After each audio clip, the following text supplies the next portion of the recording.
Good afternoon. We have not seen an in-person crowd for Big Ideas since pre-COVID, so it is so lovely to see you all in this room. We also have many individuals joining us online. My name is Ali Cazador. I'm the director of the Healthcare Innovation Lab, and we are one of the sponsors for today's event. Our agenda for today will start with opening remarks from Dr. Tom Maddox. We'll then get into team presentations. Teams have 5 minutes to present their big idea and 5 minutes for Q&A from our judges. We'll then close out today's session with closing remarks from Dr. Philip Payne. A few just logistics and housekeeping items for today. We are asking the audience members to vote. That is our in-person, in the room audience, as well as our virtual participants, to please vote on our pitches today. We are judging in 4 categories: clinical applicability, feasibility, innovation, and team composition. For those of you in the room, you should have the QR code somewhere in your vicinity to scan. For those of you online, my colleague Lindsay Lay, who, let me just recognize, was the entire brains behind today's operation. So please, everyone, just give a quick round of applause to Lindsay. She'll be putting in the chat the link to participate in today's voting as well. I would also encourage, if you have questions during our Q&A session, please put those in the chat. Lindsay and I will be monitoring those as well. And with that, I would welcome my colleague, Dr. Tom Maddox.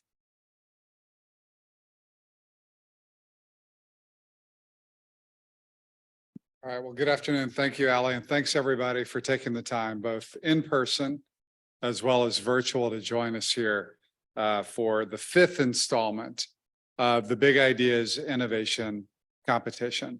So 5 years ago in 2019, the Institute for Informatics at WashU, led by Philip Payne, and our innovation lab here, BJC and WashU, came up with the idea of how can we really collectively harness the brain power that lives in our organizations here at the school and at the health system.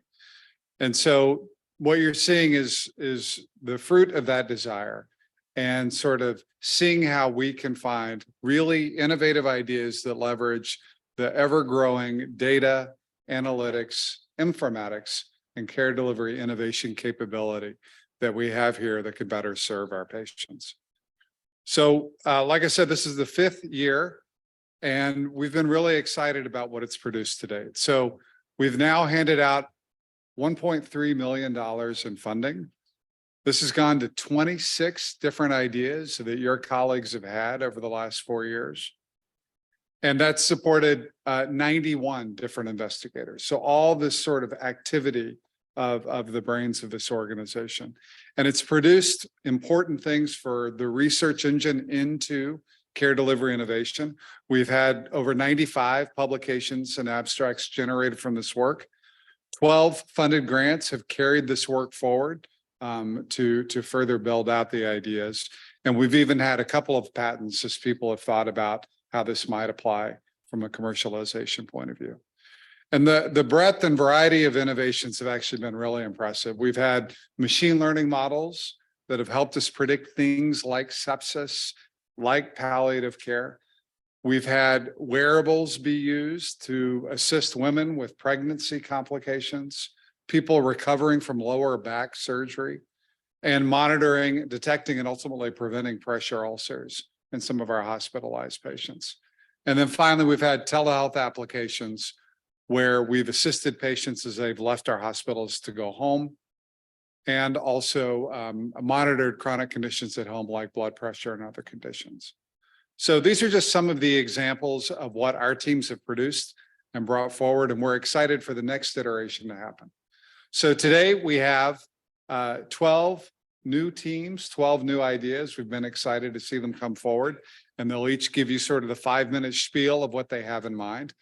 We definitely want your input. You have the QR code to be able to log your scores.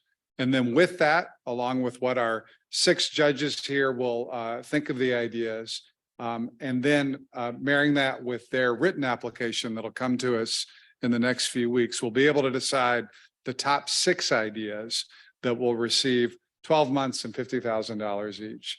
to try and bring their idea into fruition. So with that, let me introduce you to our 6 judges. You see them here in one of the middle rows.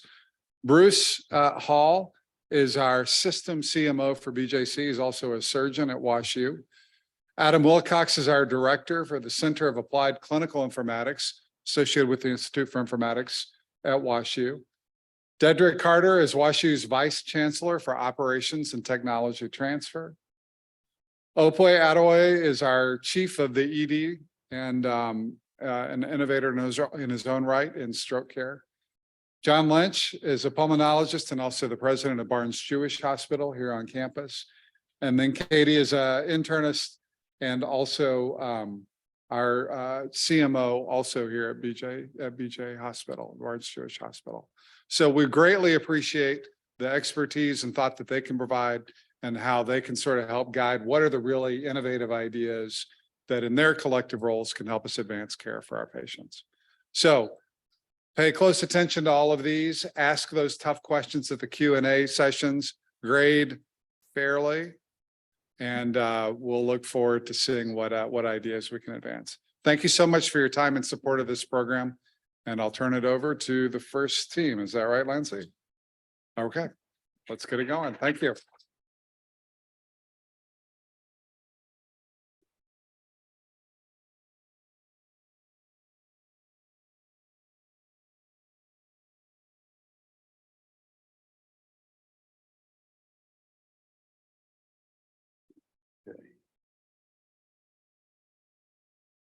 Okay, I'm Phil Acero in the Department of Emergency Medicine, and I'm going to be talking about a proposal to bring natural language processing capabilities into best practice alerts in Epic. So the problem that we're trying to solve is that very valuable information gets locked up in the free text of notes in the EHR. And there it's not accessible to real-time alerting mechanisms such as the best practice alerts of Epic. Now, EHR data has a number of secondary uses, and we're going to talk about 2 of those, and that's clinical decision support, things like medication interaction alerts or medication condition interaction alerts, and then clinical trial alerts, which is to identify patients as potential candidates for ongoing clinical trials. How can the rich information that's contained in free text notes that are written by physicians and nurses be unlocked? And natural language processing is, of course, a potential solution, but Epic doesn't natively have that mechanism to use in BPAs.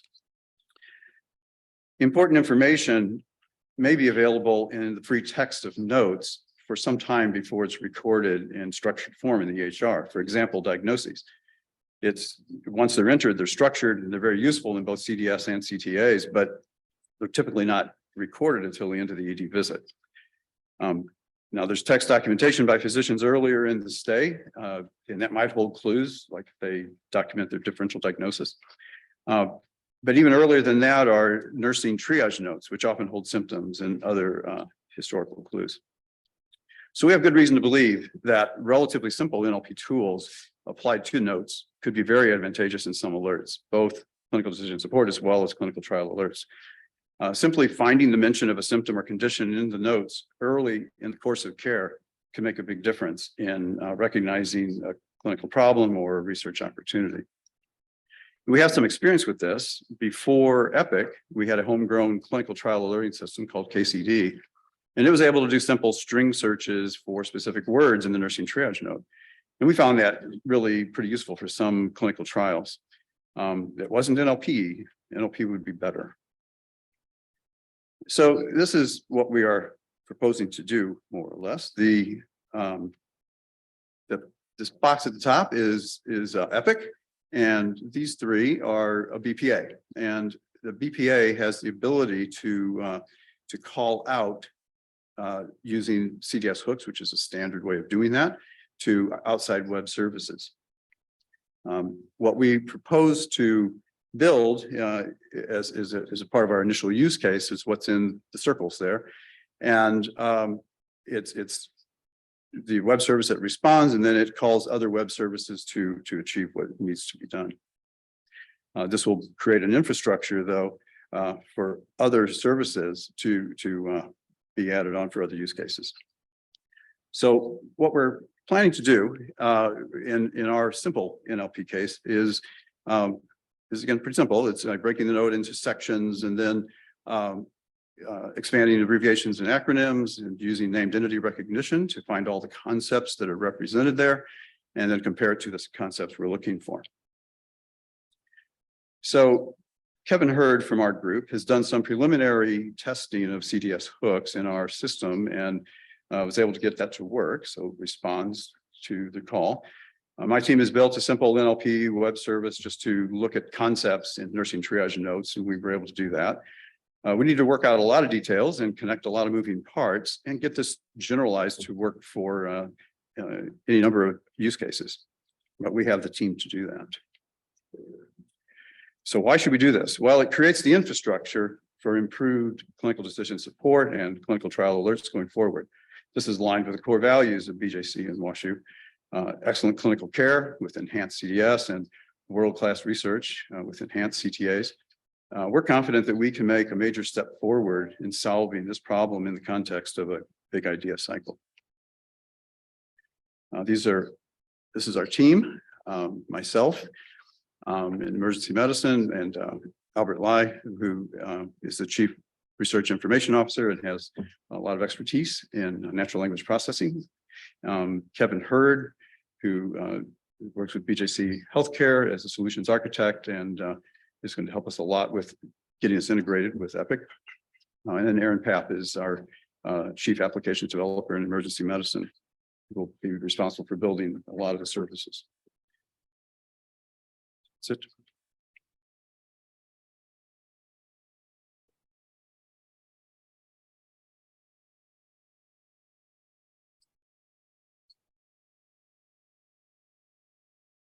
Dr. Sarah, thank you very much. Nice presentation, short and sweet, and you have a very estimable team, obviously, with tremendous expertise. Could you give us an example of a use case we might be looking for here? I understand that what you've described is very foundational and infrastructural, but what use cases might we have in our mind? So our initial use case, is for clinical trial alerts and just finding concepts that are in the nursing triage note or the physician note. And this is something that we did before. We were just looking for simple terms with KCD, but we had a trial that was wanting to enroll patients with vomiting to use ondansetron, to test ondansetron. And the problem is that chief complaint isn't enough, because a lot of those patients came with abdominal pain, which is about the most common chief complaint in the ED. It wasn't very specific at all. We were able to look for the word vomit in the notes, and that made our alerts very to the point and worked really well for that trial. So that's just a really simple example. I was just chatting with Stacy House, our director of research, and thinking of some clinical decision support type ideas, and one of those is we have some alerts that try to prompt physicians when there's vital sign abnormalities that could suggest sepsis. And the problem is those are really non-specific. And what you would really like to be able to do is to tie that to some sign of infection. And by looking at the nursing triage notes and the physician notes, that whatever gets written early on, and finding some hint of a concern about infection would make that much more specific. So that kind of idea.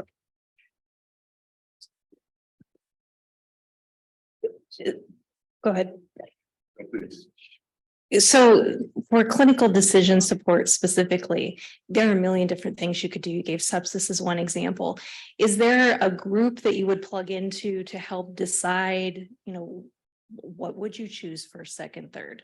What organizational structure do you see this plugging into to help prioritize projects and also make sure that we're not duplicating efforts with other groups or working at cross purposes?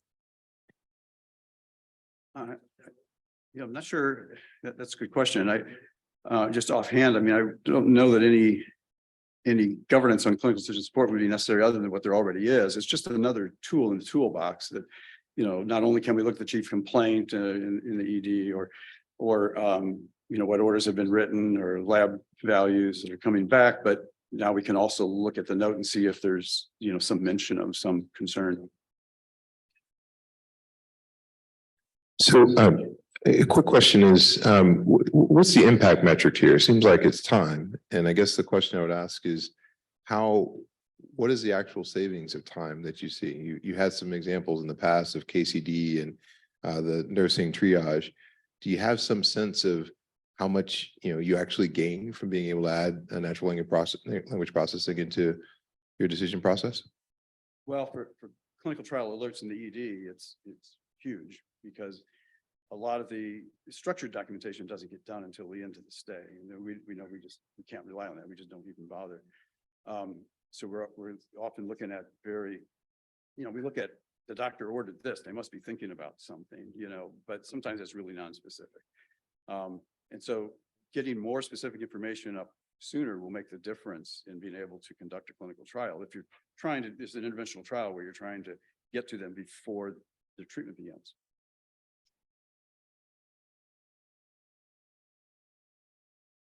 One quick question. Will you, or how will you survey the end user? Do you have a tool in mind? Are you going to ask the clinicians, or particularly when you trigger best practice alerts, for relevance?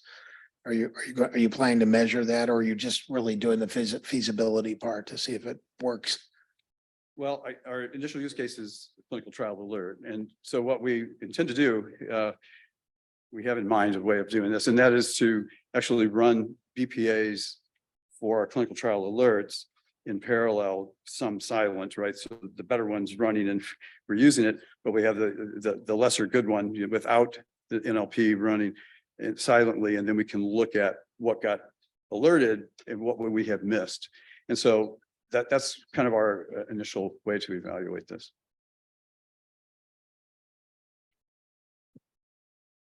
Great. If there are no further questions, thank you, Team 1.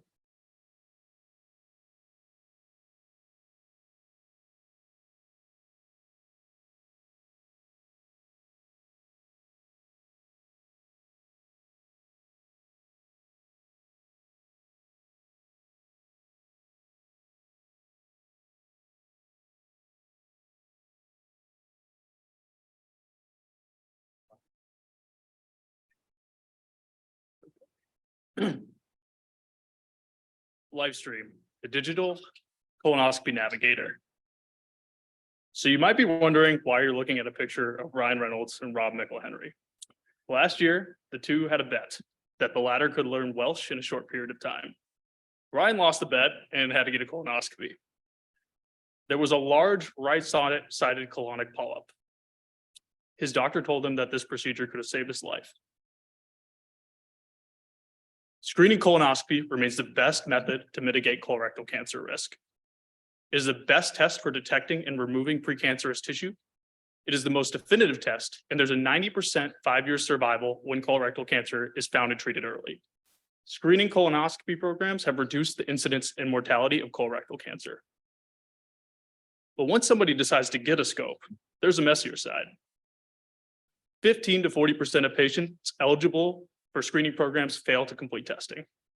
The mean cancellation rate at BJC endoscopy in 2022 was 16%, with 74% of cancellations occurring within the 74 hours before the procedure.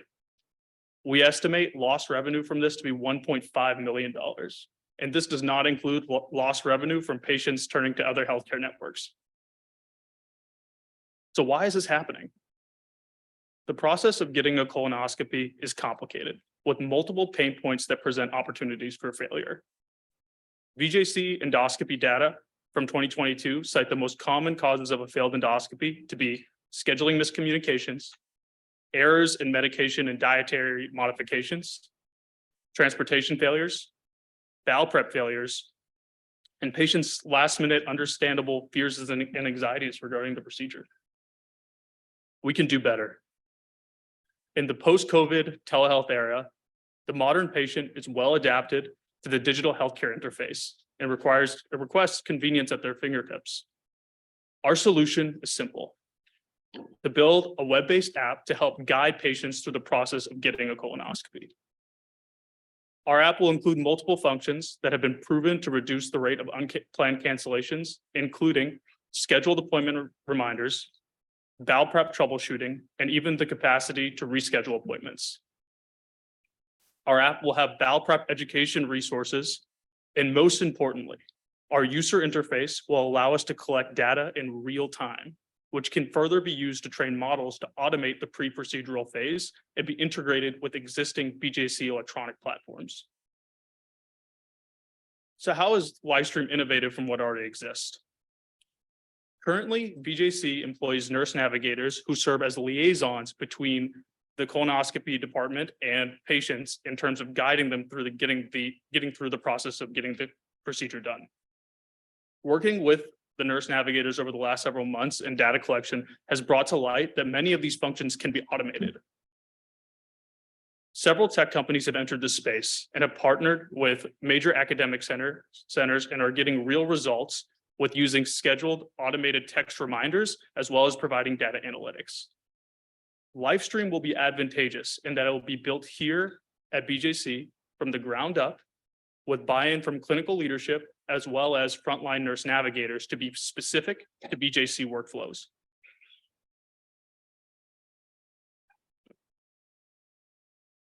Livestream naturally aligns with the BJC strategic goals of 1, customer centricity. The modern day patient wants this process to be as easy and convenient and stress-free as possible.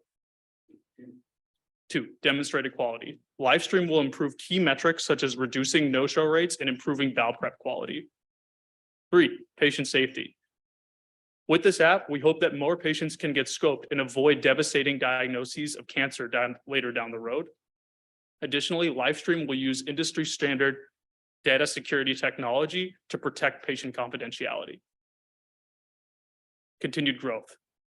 We hope that Livestream will allow us to have increased access to patient populations who were previously less likely to get scoped. Additionally, if successful, Livestream can be generalized to other procedural departments here at BJC.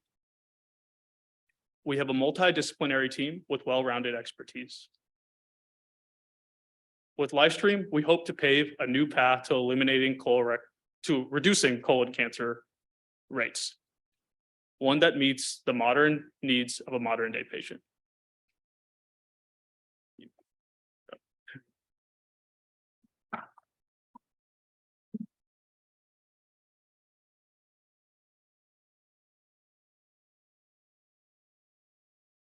Go back to the and just sort of speak to on that same level. Oh, I'm sorry. Yes.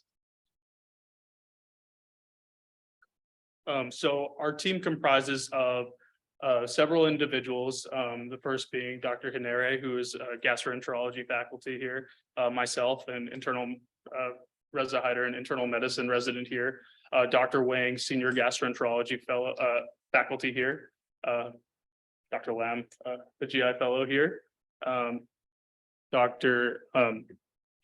Anyanu, who is a faculty at University of Pennsylvania.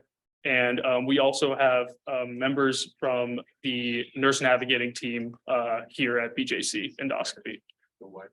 As well, we also have several consultants or advisors who represent the perspective of various businesses here in St. Louis.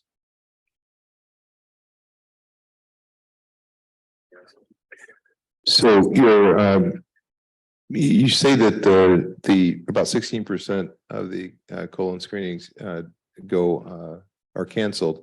And about 74% of those, so about 11% are in the last 24 hours. You want to reduce this to 5%. So how does this tool help you do that? Right? You essentially have to cut out. Well, anyway, how does this tool help you do that? So that number is derived from a randomized control study from the University of Chicago, which tested Medumo, which is a Harvard-developed application, which its only function is automated scheduled text reminders. They demonstrated a 50% reduction in their no-show rate. Additionally, review of the literature demonstrates that simply utilizing education resources and sharing those via paper reduces no-show rates by 50%.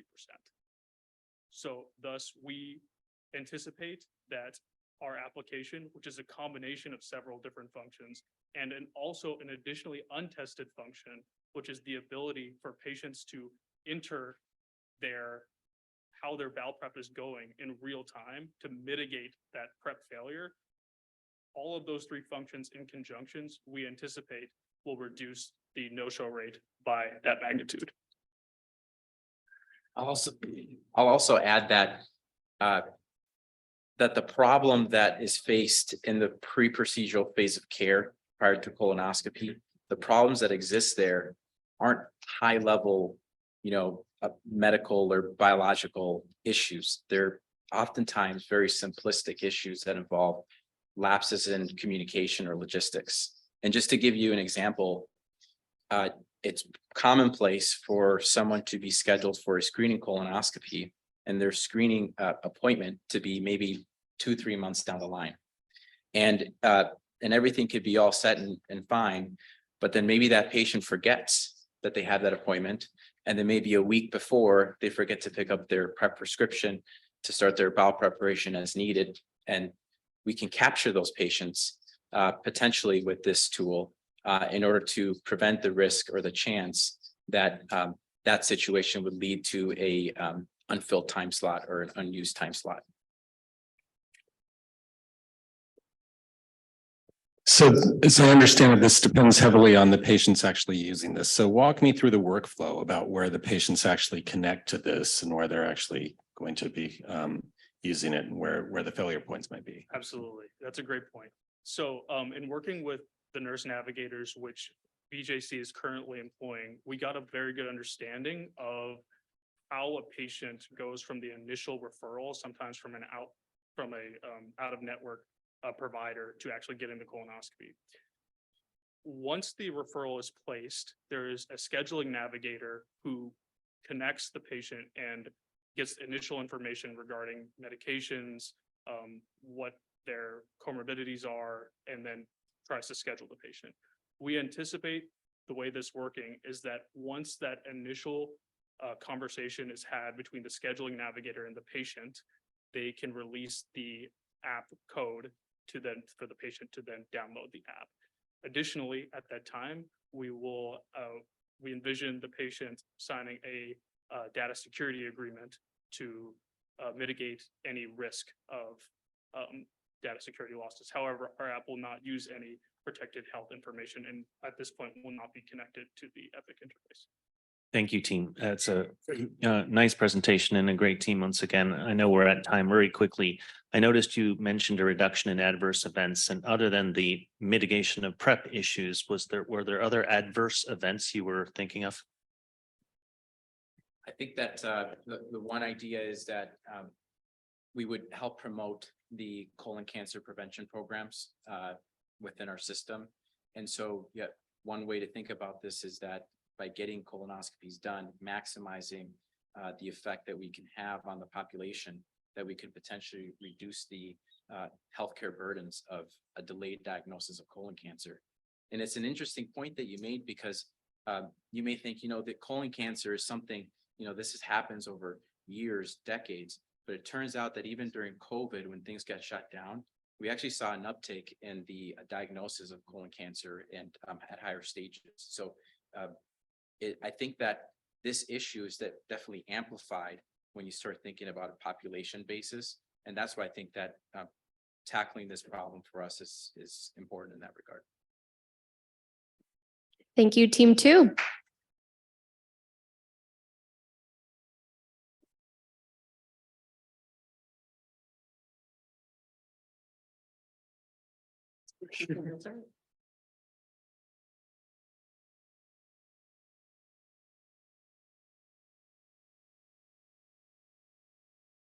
Good afternoon.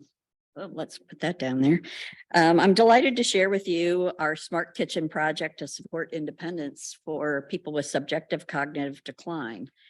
This project is an occupational therapy and computer science and engineering collaboration, and I'm Lisa Connor. Many people with cognitive impairment struggle to complete their daily activities without assistance. This struggle, particularly for people who live alone, can jeopardize independence and may prematurely force people out of their homes and into costly residential care facilities. As occupational therapists know, people with cognitive impairment can live more independently at home with cognitive supports. Providing cognitive supports for home-based daily activities can help older adults maintain their autonomy. Until now, providing those supports required a person at home who can provide specific cues in the moment to support performance.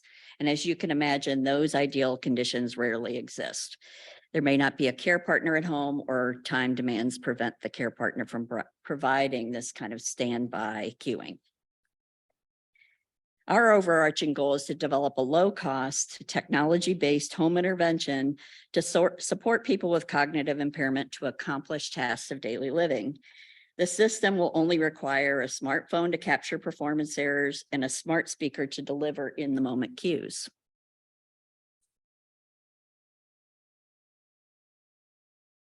The smart kitchen system addresses several strategic and societal priorities. It enhances community health for those living with cognitive impairment and lessens burden on care partners. Smart kitchen system is customer-centric, tailoring cues for breakdown and performance.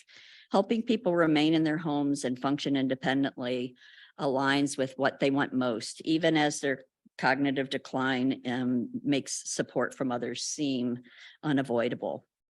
We also envision this technology as one that supports scale and scope. What if during a provider visit, people were asked about cognitive decline and then offered a simple, affordable technology to support them? So why is this important? Subjective cognitive decline, or SCD, is a significant public health issue. SCD is self-reported memory problems that have been getting worse over the past year. Doesn't require a diagnosis. It's asking somebody, has your cognition declined over the last year? Two issues regarding SCD are especially critical. Living alone with cognitive impairment puts people at risk for poor everyday functions, social isolation, and excess disability. And two, half of people with SCD do not disclose it to their healthcare providers. So significantly more people are living with cognitive impairment than has been previously appreciated. More than half of people with SCD have difficulties performing daily life tasks like cooking, cleaning, managing their finances, taking their medications, or doing other health promoting activities.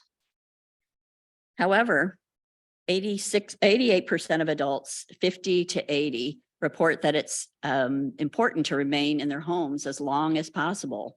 They desire to age in place due to cost and the importance of remaining independent and in their familiar environments. Less than half consider how their home environment supports their aging in place. So what are we doing to address this problem? We are in the earliest stages of developing a smart kitchen system to support people with SCD to accomplish a simple cooking task. The development process includes digital capture of people performing the simple cooking task with a camera and embedded AI computing platform, training a deep learning model with videos that have been annotated by OT researchers trained to recognize a variety of performance errors, developing cues to be delivered by a smart speaker that are appropriate for a variety of error types. We'll be acquiring 75 videos from people with SCD and 25 videos from age-matched, typically aging older adults to develop the performance breakdown recognizer and adaptive cueing agent. Our team has already completed the setup, protocol development, error classification system, and recorded 6 participants with SCD performing this task. Our request is for support to continue our work to develop the smart kitchen system. This project is novel in that it addresses a real-life problem by combining clinical and research knowledge and AI technology to produce a low-cost intervention.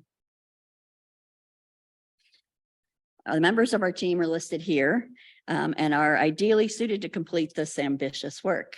I'm happy to take questions.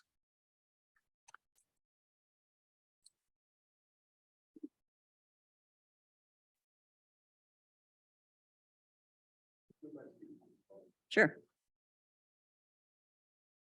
At the top is me. I'm an occupational therapist, and Carolyn Baum at the bottom is an occupational therapist, and Dr. Baum developed the assessment process and the queuing hierarchy for the cooking task. And Dr. Chen Young Lu, who's here in the audience, he's a professor of computer science and engineering, and he's obviously the AI expert. So all of those questions go to him.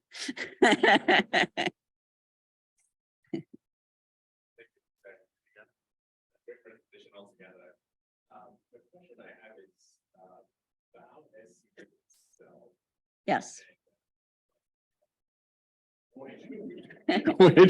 Where do we draw the line? Yes. And how do you assess sort of functionality of the tool, given the potential range Yes. of symptomatology? So we're planning to use a tool called the DEX, which is a dysexecutive questionnaire, just to really screen people, right? Because if they're too cognitively impaired, they're not going to benefit from this technology.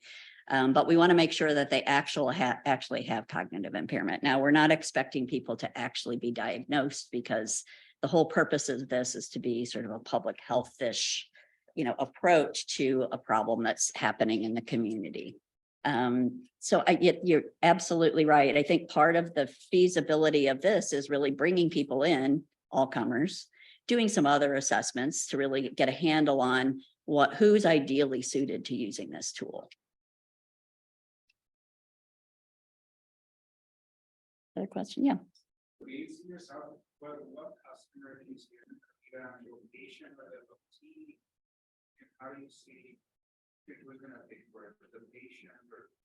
I think, this is like $150 solution, maybe less, depending, and 85% of people have smartphones. So this is pushing an app, and it will probably be an occupational therapist that sets them up with this technology in their homes and shows them how to use it. They would plug in their cell phone over, to look at their cooking environment and real time collect those, the information about the errors that they make. So it's not very expensive, and we're expecting, in all likelihood, the person to pay for it or help them get support. In terms of Wi-Fi technology, the public libraries offering older adults free Wi-Fi. They have hotspots that they will just give you if you are older than 60. So it's pretty accessible, and this is in the city of St. Louis. Yes. So there's been two questions about the specific population this is targeting, and I'm just trying to understand. When I think of the IADLs, Yep. I think of a lot of reasons why people wouldn't be able to live at home anymore, and cooking doesn't come as the threshold one in my mind. Can you describe the population for whom this is the thing that keeps them able to stay in their home? I think we're talking about the folks with, early dementia, or as I indicated, subjective cognitive decline is something that people are reporting. They're kind of just messing things up, at home. They know that something isn't right, but it hasn't risen to their own level of concern that I can't live by myself. Or their spouse says, hey, something's not right here. I think that's what we're looking for. We're not trying to keep people with dementia living unsafely at home. That's not the plan. It's really those folks that are sort of, mild cognitive impairment, MCI kind of folks, or people that are really just needing some extra support.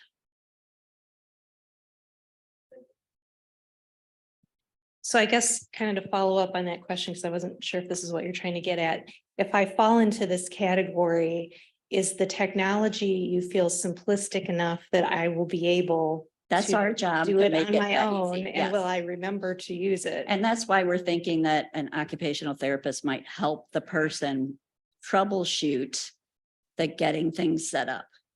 And it should be really simple if we're going to use a cell phone mounted on the wall and a smart speaker. You plug in the smart speaker, right? So, it may be a home visit is required. These are all things that are down the line. We're in the process of just seeing if this is a feasible thing to do. But that's how I'm envisioning it, is that, it might require some assistance to get things going. And then it should be simple enough that anyone can use it.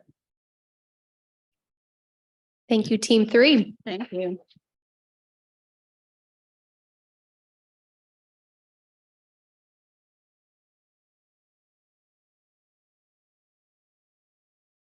All right, good afternoon. I'm going to talk about assessing the impact of EHR-based workload on nursing turnover. I'm Thomas Kanampalel. I'm an associate professor in anesthesiology and computer science. My common refrain is that I'm neither an anesthesiologist or a computer scientist.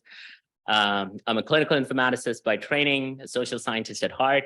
And as I tell my daughter all the time, I'm a pretty good armchair historian. And that's where I'll probably start.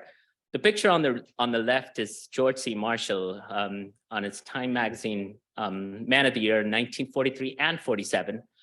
His claim to fame is manifold. I mean, you must have heard about the Marshall Plan, but he was also the head of the War Department of the Second World War, the Secretary of State, Nobel laureate in 1953. But the reason I bring him up is not because of his credentials for war or his leadership skills. But it was because of one of the most important things that he devised during his time in office as the general of the war. He used to leave office every day at 5:30, irrespective of when he was leading the war or after the fact. The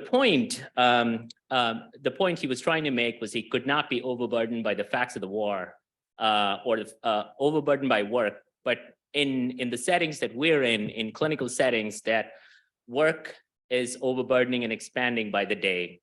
And one of the major factors that's been associated with the work burden is the burden associated with the EHR.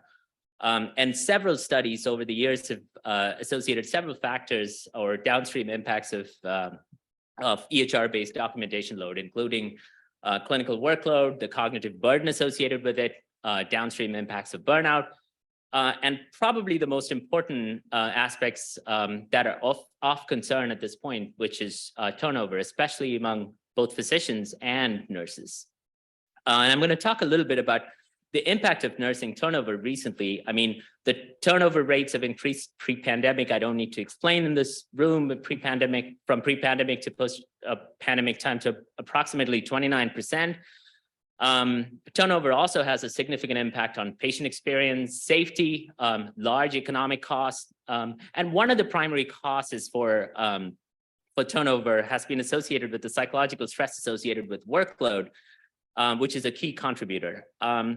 And the orienting question for this project is, can EHR-based documentation and use burden contribute to nurse turnover, and how can we study that? And the way we have studied over the past 3 years, especially assessing the documentation burden, is with what's called EHR-based audit logs. Audit logs are trails of physician or clinician activity on the EHR, which are stored almost at a clickstream level, which can then be, which are essentially trails of activity. So essentially, any patient-related modifications are stored in the audit log trails. So what we have done over the past several years is to build these pipelines for assessing different workload-based metrics from these raw audit log events, such as time spent on the EHR, documentation time, review time, constructs such as messaging behaviors, or more cognitive constructs like attention switching. So our focus for this project is to build statistical models of first is understand the metrics associated with nursing related work, documentation burden, and associated with statistical models associated with turnover. Specifically, we're going to look at 6 months worth of audit log data for inpatient nurse with the primary outcome of departure status, and essentially realize it through 2 aims, one of which is to look at assess the measures, and the second to assess the association between those measures and turnover metrics. And just to put in context, for the last several years, we've done a lot of work, which this started as a pandemic project, but a considerable work on building, on studying audit logs, specifically with respect to structuring of the data, associating with outcomes such as wrong patient errors or cognitive load or machine learning models that we have used, or also measures related to cognitive load. We've also have two active R01s on this measurement mechanisms that are done through 5 institutions across the country. So we're one of the at the forefront of doing this work. Nursing specifically is new to us. We have a good set of collaborators, both at BJC and at WashU. Sunny Liu is my colleague and friend who's worked on projects before. Amy Hunter and Dr. Bruce Hall will be helping us. We're also still trying to build out this team with respect to nursing collaborators. And I want to end with another metaphorical example from history. During this is the Beatles in the 1960s. During the 1960s, when the Beatles used to play, the song was the audience used to be so loud that you couldn't hear the music. So this was from Shea Stadium in 1965, when the audience was so loud that John Lennon thought, "What the hell?" started playing the piano with his elbow, and the product of that was awful, right? Like it was awful music, but nobody cared because nobody could hear it. And that exactly is the problem with the documentation burden. The burden is so much that the music that's produced from the EHRs is not noticed. And what we're focusing on is to study the constructs associated with measuring EHR-based workload for nurses and associating with problems that we can study. And I'll stop there. Thank you.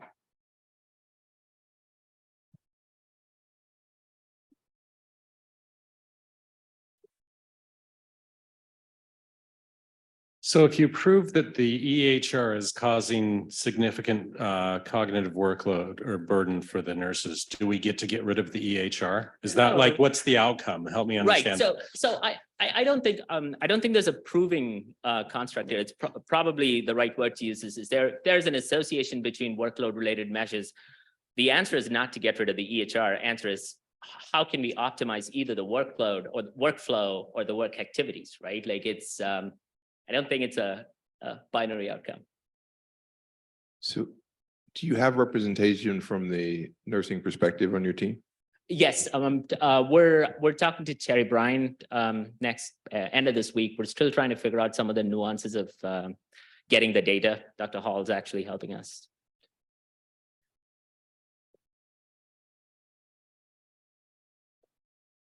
Yes, Tom.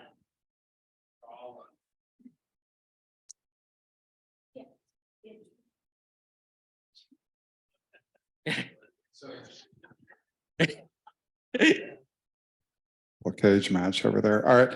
I'm going to double down on Adam's question. I'm going to say we already know there's an association. We already hear it from exit interviews of nurses. We've seen this in a few other studies, including some of the stuff Sunny Liu did a year or two ago with the Different Big Ideas grant. So how is this going to help us address a problem we already know exists? Right. How can you design this to give us unique insight? Right. But yes, you do know that the EHR-based workload causes lots of downstream outcomes. But do you know what about the EHR workload?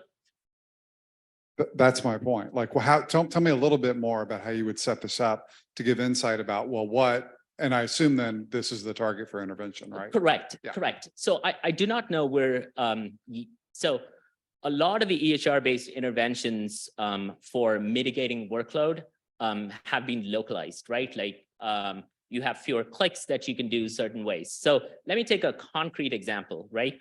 One of the things that we found from one of our previous studies is that attention switching between multiple patients leads to more wrong patient errors in APPs in an ICU. That paper was recently published in British Journal of Anesthesia, right? So that study was specifically looking at a workflow pattern, right? Like, so certain nurses do APPs did multiple patients at a time. When they were looking at a chart, can I say that's a bad idea all the time? Probably not. It's at best an association at this point because this is purely observational in the real world. But it does give us opportunities to look at specific aspects of work activities. So, for example, total work number of secure chat messages sent, right? And when it is responded to, those factors actually play into how you can potentially train people to send messages together. But again, I don't have a clear idea of what the interventions could be, but aspects of things that potentially affect behaviors or affect total work can potentially be mitigated at some level. But it's a fair point. With a lot of these retrospective studies that we have conducted, it's very hard to build an intervention into the EHR that is not training, right? And that is a challenge. And I assume some of this will be about, are there ways we can potentially change and modify the EHR versus are people not using it as it was intended? There's absolutely that, right? Like, so for example, I'll give you a classic example, right? Like, so secure chat's a good one that we've been exploring a lot about. Do you turn off the ability to read a message when you're in an order? Or does it have to be, so as an example of a redesign process, right? Because let's say you're starting an order and you get a message, you're immediately distracted, you go to that, you come back, you open another chart, and by the time the order process is distracted. So there are ways in which you can integrate design considerations into the EHR. But that's probably a heavier lift involving the vendors and probably broader questions to be answered. Thank you, Team 4. Thank you.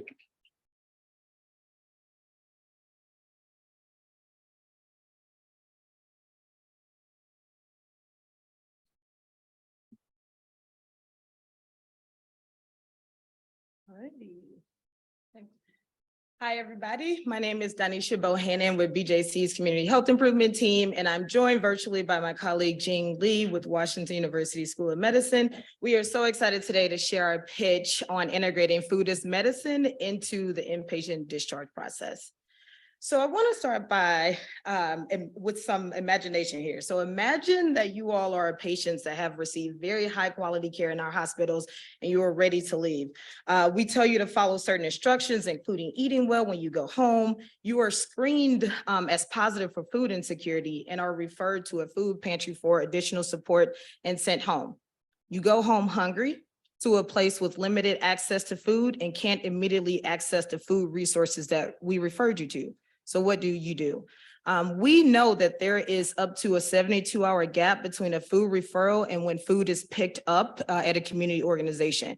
That's 72 hours of missed opportunity to eat nutritious foods, 72 hours of critical periods, which is essentially lost as our patients attempt to recover at home after their hospital stays. So we will address this gap in this project. I just wanted to also share that the need is universal. In the city of St. Louis, 1 in 6 individuals are food insecure. This disproportionately affects Black residents and is associated with higher risk of chronic conditions. Food insecurity is also associated with higher healthcare utilization and increased healthcare costs. We know that in the city of St. Louis, it's estimated that food insecure people spend nearly $2,000 more on additional healthcare costs than food secure people. So as part of BJC's commitment to addressing community health, we are addressing health disparities in under-resourced communities. So one of our areas of focus is to increase access to healthy food in the city of St. Louis and North St. Louis County to help address racial disparities in diabetes. We know that providing nutrient-dense food can have a positive impact on health outcomes. We did a pilot last year with Christian Hospital patients with uncontrolled diabetes, where we provided nutrient-dense, culturally appropriate foods. We saw an average reduction in A1C of 2.1 points and a readmission difference of 10% between our treatment and control group. We know that food as medicine works. So in this pilot, we also recognized that there was a gap between discharge when patients received food in our pilot program. And this helped inform our idea today. So we plan to leverage existing technology-based solutions to deliver food to patients and their families immediately following discharge before they can access a food resource from a community organization. We will spend the first 3 months of this pilot utilizing a participatory co-design process, working with community members and frontline workers to develop the approach. This will allow us to generate ideas that work well based on the needs of the people most impacted. We will then spend 6 months implementing our intervention and follow up with an evaluation. We will use this information to determine how we might scale this initiative, including exploring opportunities for long-term sustainability, such as possible payer reimbursement to help fill this gap, and also thinking about how this information might help us strengthen food as medicine programs across the nation. We are integrating a choice component into our model by offering fresh foods that are nutritious for families. This model allows us to center dignity for our patients. We are also meeting people where they are in their communities and eliminating any transportation barriers by delivering food directly to people's home. We will meet the emergency nutritional needs of 100 patients and their families through this program, and we'll use this project as proof of concept as we expand our food access model. We anticipate increasing the number of food insecure discharge patients whose immediate food needs are met within those first 72 hours of discharge, and we will also improve patient experience. So our collaborators are listed here. Jing Lee, Associate Professor of Medicine. We have myself, my colleague Kara Hughes, who is in the audience and has a lot of experience, with the food population as well as with community engagement, and then Robert Hackelman from the BJH team. And I will end by saying this. We have a critical role to play in addressing food insecurity by ensuring that we send people home with the tools and resources needed to maintain their health. Thank you.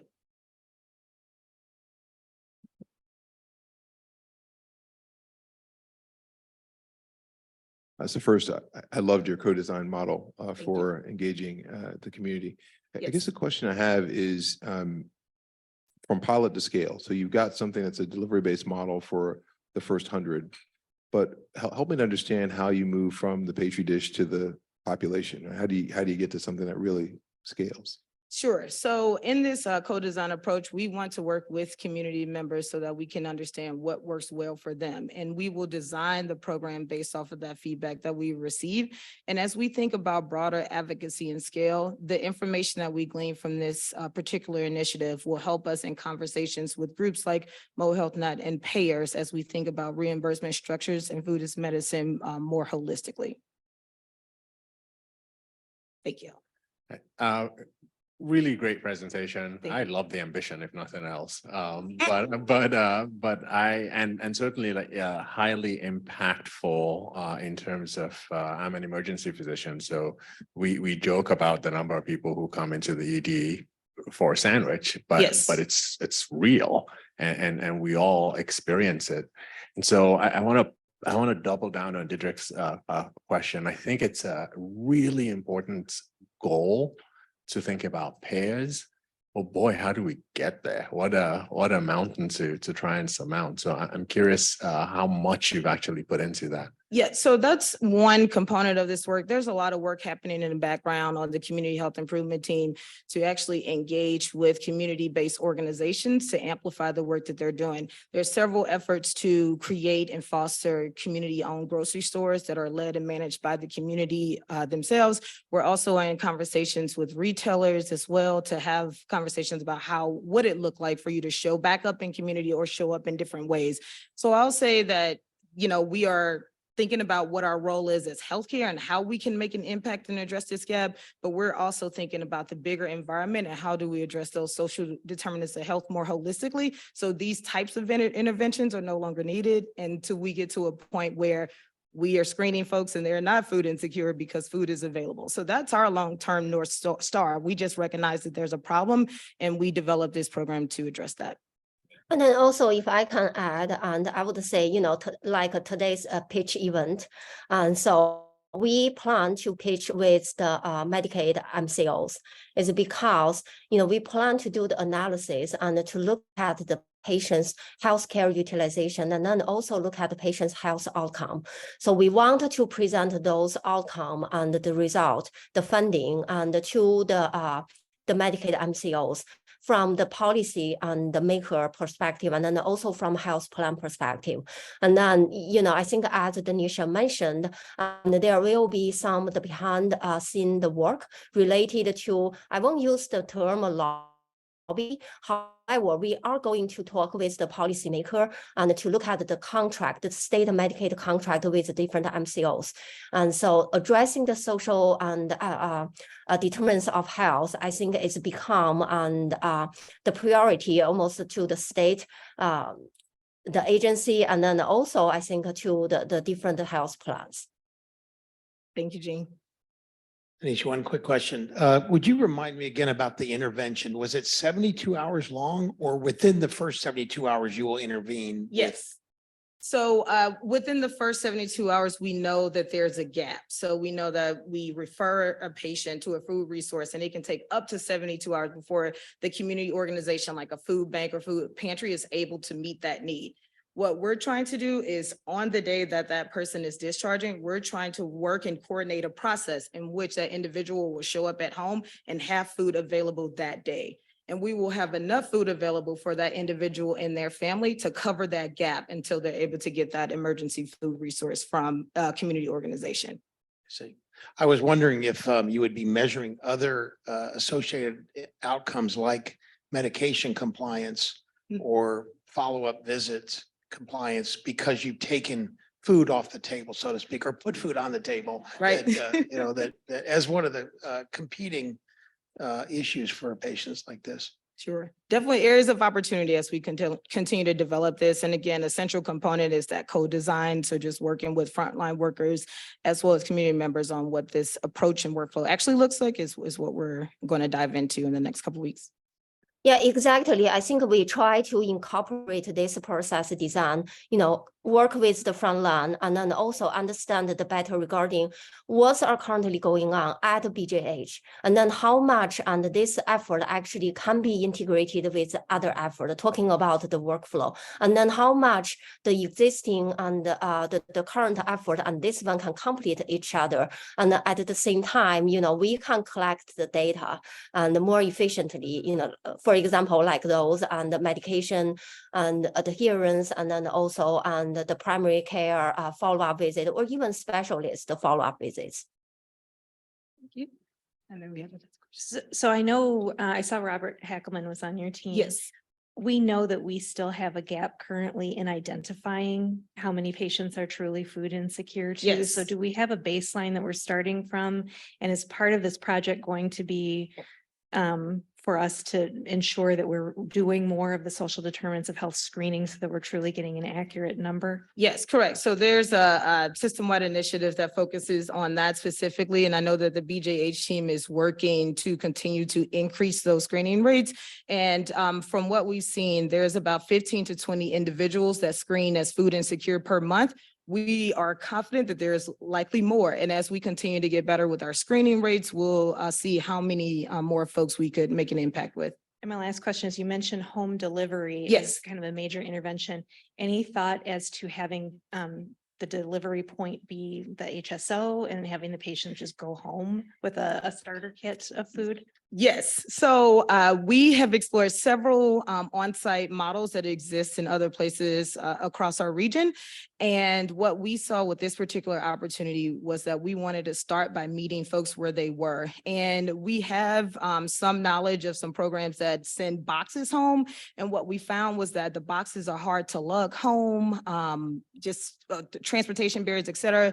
We also found that the boxes included a lot of shelf-stable food that were highly processed, that were actually exacerbating the issues that we were trying to address. So we're trying to flip all of that on its head and meet people where they are in community and deliver on site, and making sure that we have nutritious foods that are available when they are being delivered. And then also I would add, this is a part of the co-design. And so I would say we are not, at this moment, we are not completely exclude that option. We are going to get more information, from the patient, from the family, from community and the partner, and then also from the front line, and to see which options and it will be more feasible. And then if people are all into it, like, okay, we would like to have it in the hospital and then come with the patient to the home, we can try that. I think this is a part about at this moment, we do not know what exactly the intervention will be, what's the deliver mode will be, but we are going to find out with the frontline, with the community partner and the patient and family members. Thank you, Jean. And thanks, everybody. Thank you, Team 5. Our next presenter is a virtual presenter. So the magic of technology is going to bring up our next presenter, Dr. Jacob Greenberg, Team 6. So Jacob, you should be seeing that you can come off of mute and that you can advance your own slides. Great, thank you. Let me try. Go ahead and try to advance. All right, that's perfect. Thank you. Well, thanks so much for the introduction. I apologize I couldn't be there with you all in person, but I'm Jacob Greenberg.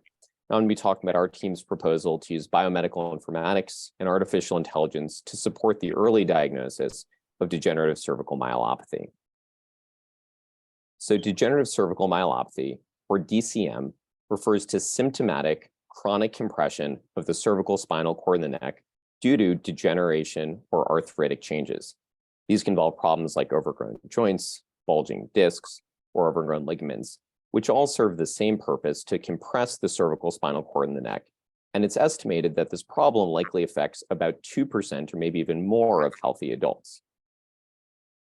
DCM can lead to a vicious cycle where these types of degenerative changes lead to cervical spinal cord stenosis or narrowing, and then ultimately compression on and injury to the spinal cord in the neck, which then leads to progressive disability, including problems with gait, impaired hand function, sensory loss, problems with bladder and bowel control, and potentially even paralysis.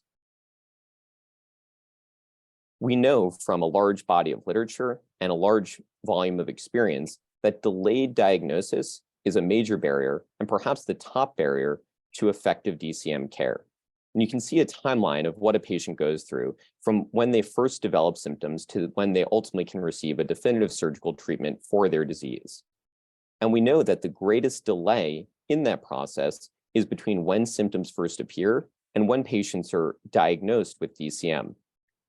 For example, we know from literature that it often takes an average of 2 to 6 years between when symptoms develops and patients are often diagnosed. We also know that while this problem affects all patients with DCM or many patients with DCM, delayed diagnosis disproportionately impacts marginalized populations. So you can see a representation of what that treatment timeline looks like in a typical average patient in the overall population. And undoubtedly, there is an important delay between symptom onset and diagnosis that we can and should address. But for marginalized populations, this looks very different. We know that this delay between symptom onset and diagnosis is substantially longer. For example, we know that African American patients have 4 times the odds for delayed diagnosis between symptom onset and advanced imaging. We also know that patients who have more severe, who come from backgrounds with more significant socioeconomic disadvantage tend to present with more severe disease and ultimately experience worse outcomes after surgery. And we believe that we can use data science and health informatics to try to address this problem. So in this study, we propose to first investigate the feasibility of using structured EHR data and artificial intelligence to predict DCM diagnosis in the future. And then second, to actually study the context for implementing targeted DCM screening using electronic clinical decision support. So for our first aim, we believe there is a wealth of information in the EHR that may be relevant to diagnosing DCM either based off risk factors or unrecognized symptoms of DCM. These could include risk factors like diabetes, tobacco use, or rheumatoid arthritis, or potential problems reflecting DCM that hasn't been recognized, things like unsteady gait, recurrent falls, treatments for related problems like physical therapy, diagnostic studies working up DCM-related complaints that haven't been, again, recognized, things like nerve conduction studies, or potentially MRIs done elsewhere in the spine, or charges for things like wheeled walker, again, for DCM-related problems. And ultimately, we believe that we can integrate these types of diverse inputs using AI models. Sorry about that. Using AI models to ultimately predict diagnosis of DCM in the future. And at the end of this one-year study, we expect to have working validated models of these outcomes using BJC data. But we know that even if these models work perfectly, that alone is not going to change clinical practice. We need to understand how they can actually be implemented to influence care practices. And so our thinking on that is guided by the PRISM model for integrating health information technology. And you can see a diagram of that model here, which considers the context for an intervention, how that will actually inform development of a clinical intervention, how that can be evaluated and ultimately iterated to then lead to sustainable use. Now, we can't evaluate all of that in a one-year study, so we're going to focus on understanding the context for implementing these models into clinical practice. So we're going to focus on things like understanding external influences like reimbursement and medical legal concerns, recipient considerations and opinions from primary care and emergency medicine clinicians, and how we can implement for sustainable use based on our resources available and lessons that we can learn from related efforts like cancer screening. We think that this work is important and aligns well with the BJC priorities of using and developing clinical care models to enhance value and ultimately to try and improve the health of the communities that we serve. So I just want to thank the opportunity to present here. We've got a really fantastic team with expertise in computer science, spine surgery, informatics, emergency medicine implementation science that are excited to tackle this problem. I'd be happy to take any questions.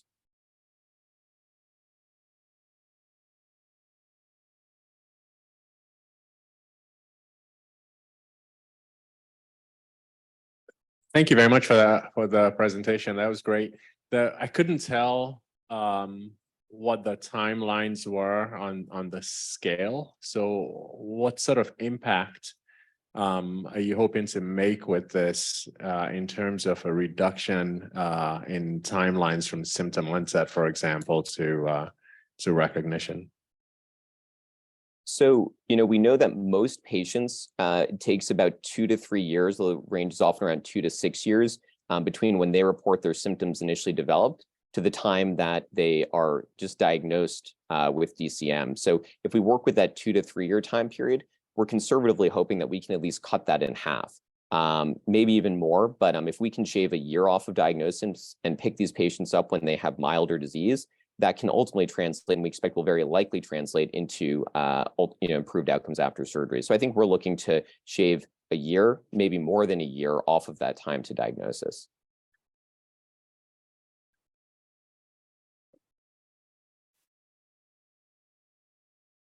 Jacob, you might have said this, but will you look at historical data where the outcomes are already known to train your models, or how will you actually do the data analysis? And are you going to look at the entire PJC data set and try to find these signals? Yeah, it's a great question. So our plan is to use historical data, like you mentioned, particularly from 2010 to 2022, where we know which patients ultimately were given a diagnosis of DCM, and basically to then try to look at different intervals between when those data are collected to predict DCM in the future. So we won't be prospectively validating that, which I think would not be realistic within the time frame of our study, but basically to use this historical data to look at how far in the future we can effectively predict this, and looking at intervals ranging from as short as 3 months in the future to as long as 2 years in the future, and see how our predictions vary at those different timescales.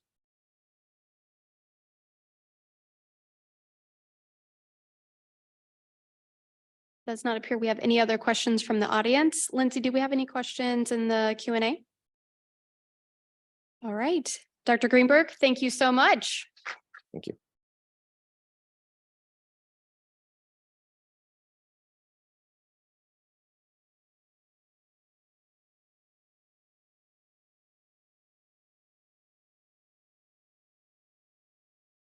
Okay. Hi, everyone. I'm Selena Jacoby. I'm a child psychiatrist, and I'm here to talk about the integration of measurement-based mental health care in pediatric primary care offices is one way to address the mental health crisis. So as many of you may have seen in the news, recently released CDC data showed that in 2021, 50% of female adolescents and 29% of males experienced persistent feelings of sadness. We saw increasing rates over the past decade in all races, but notably it's highest in multiracial adolescents, and we've seen a large jump for Black adolescents. In 2021, 10% of adolescents attempted suicide. We've seen this national crisis here at home in the St. Louis Children's Hospital Emergency Department with rising rates of behavioral health visits as well as lengths of stays. You can see in 2021 and 2022, we had almost 2,000 behavioral health visits compared to about 1,300 in 2020. And the length of stay has increased from about 7.5 hours, which is already several hours longer than the length of stay for a medical patient, to 15 hours in 2023 to date. Currently in the United States, about 20% of children and adolescents have a mental health condition, but only 20% of those children receive mental health care. The lucky 4% that do get care have to wait 8 to 10 years on average from symptom onset to receive treatment. So if all 10 of these kids have a mental health condition and deserve care, only these 2 are going to get it. About half of children who receive treatment get it from their pediatrician alone, and another half see a behavioral health provider, which may be a child psychiatrist, but may be a therapist. Why don't more kids see psychiatrists? Well, the US has a severe shortage of child psychiatrists, and it's not looking better soon. In Missouri and Illinois, we have 11 child psychiatrists per 100,000 children. So it's just not possible for us to take care of all the kids. This leads to long delays in care, kids not receiving care, and ultimately presenting in crisis to our emergency departments and hospitals, where they overwhelm the system, make it challenging to care for all patients, lead to provider burnout and high staff turnover. We need to find a way to expand who's receiving care and treat the right patient in the right place at the right time, to catch kids when they're still mild to moderately ill and prevent them from ever reaching crisis. And we need the help of our pediatrician colleagues. We would propose the virtually embedding a licensed clinical social worker in a local pediatric practice to provide direct mental health care for children with mild to moderate depression, anxiety, and disruptive behaviors in collaboration with a consulting psychiatrist and the pediatrician. The care manager would be responsible for assessing the child, working with the psychiatrist to come up with a treatment plan, providing brief psychotherapeutic interventions, and also placing referrals to community supports and other resources. All patients will be on a shared patient registry within the EMR, which we'll use to guide consultation between the care manager and the psychiatrist. The psychiatrist will consult on all patients indirectly and provide written recommendations to the pediatrician in the EMR, and we'll see a proportion of children face-to-face, those that are more complex or failing the treatment plan. We'll utilize evidence-based measures to assess patients as well as guide treatment. And this is an example of what a registry might look like. So in addition to patient identifier information, we'll have evidence-based measures. Here I'm using the PHQ-9. For those not familiar, it's a 9-question depression screener. High scores indicate greater depression symptoms, as well as when the care manager last made contact with the patient and when the psychiatrist was consulted. The care manager and the psychiatrist can utilize this to guide weekly case discussions. For example, looking at those patients with the most symptoms at that time. This would lead us to talk about John Smith and make sure we have an appropriate treatment plan in place for him. Conversely, we could look at who is most improved, perhaps even in remission and ready to discharge from the program. In addition to looking at symptoms, we could also utilize the registry to ensure we're engaging and consulting on patients appropriately. For example, we could see that Jane Doe hadn't been discussed with the psychiatrist for 2 months, and we need to talk about her today. Overall, our goal is to enhance the access to mental health care in the community and take better care of the children in our community and ensure that we can prevent crises, treat kids earlier, and reduce the burden on our inpatient systems. We will be piloting in one practice and would extract retrospective data from that practice to look at the outcomes for mental health care that they had prior to the study and look at the effectiveness of the integration to treat children and prevent crises, ascertain the acceptability to patients and providers, and test the financial sustainability of fee-for-service billing. I have a great team of collaborators with other people from the Department of Psychiatry, including Shay Strom, who is a program therapist and will serve as our care manager, as well as Angela Martin Davis from BJC Behavioral Health, who is committed to expanding a similar model across the region and with our partners, as well as input from physician liaisons like Paula Murphy at Children's, who are hearing from pediatricians that this is a real need. Thank you.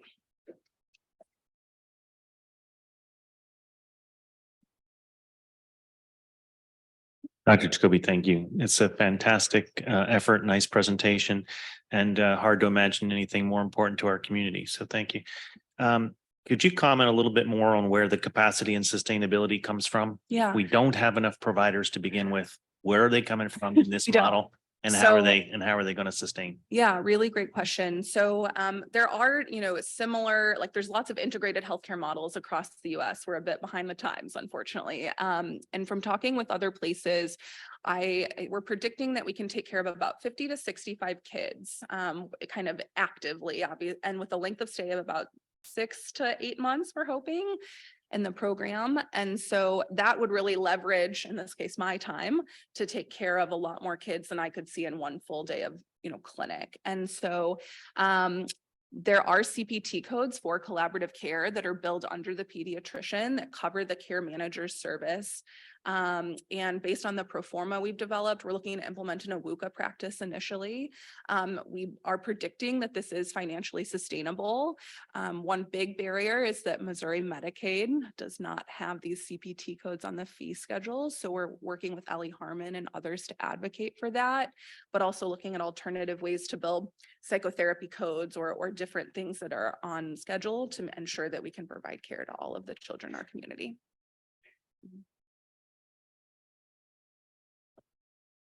Also, thank you for that, for this and for the idea of it.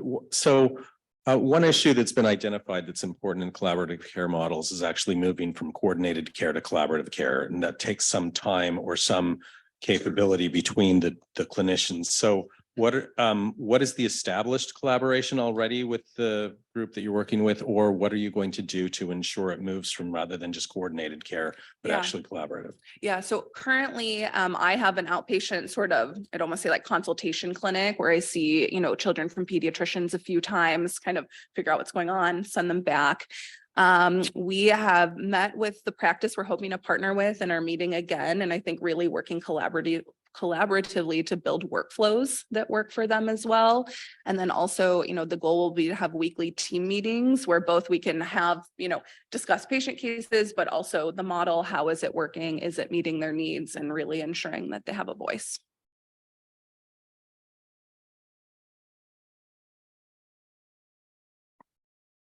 We have a question from the audience. Can we get a mic over there? Thank you.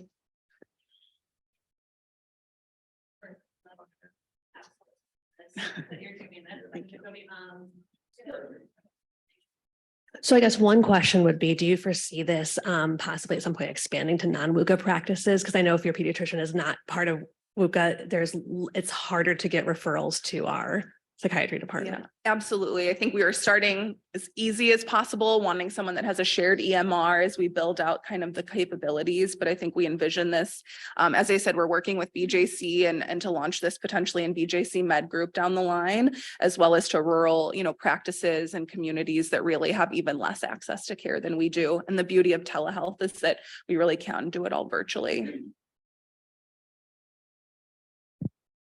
Great. Thank you so much.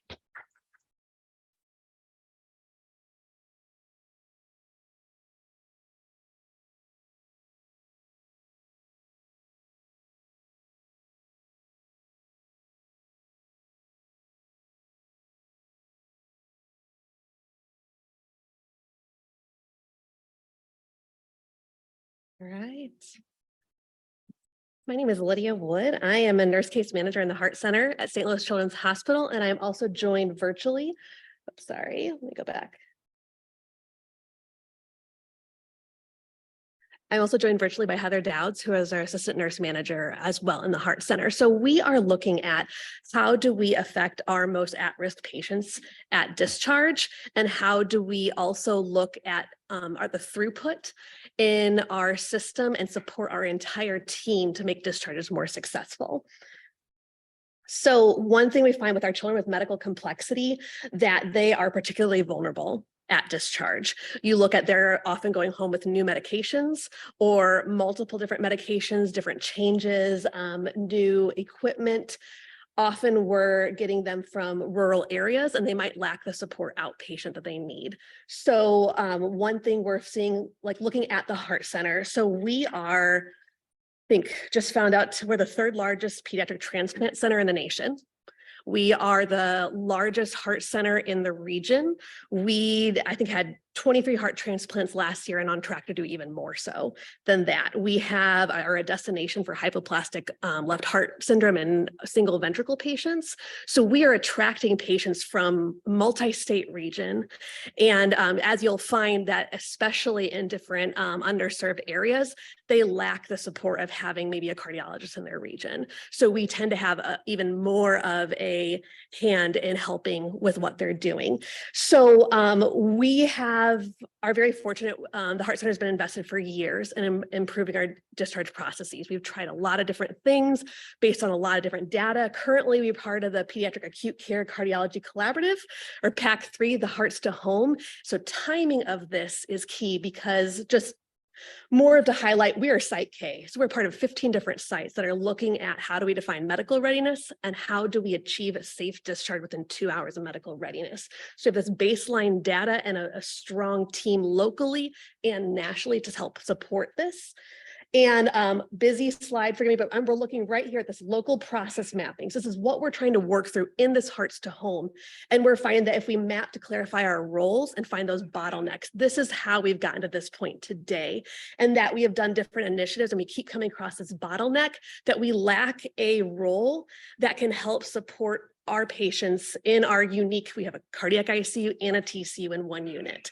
And so how do we start working on discharge with these patients from the time we're admitted, follow them through their transitions, not letting it drop off as they go to the TCU and get ready when we would typically start discharges? How do we start earlier so we can have safe, effective discharge and then have beds for our next transplant patient coming in?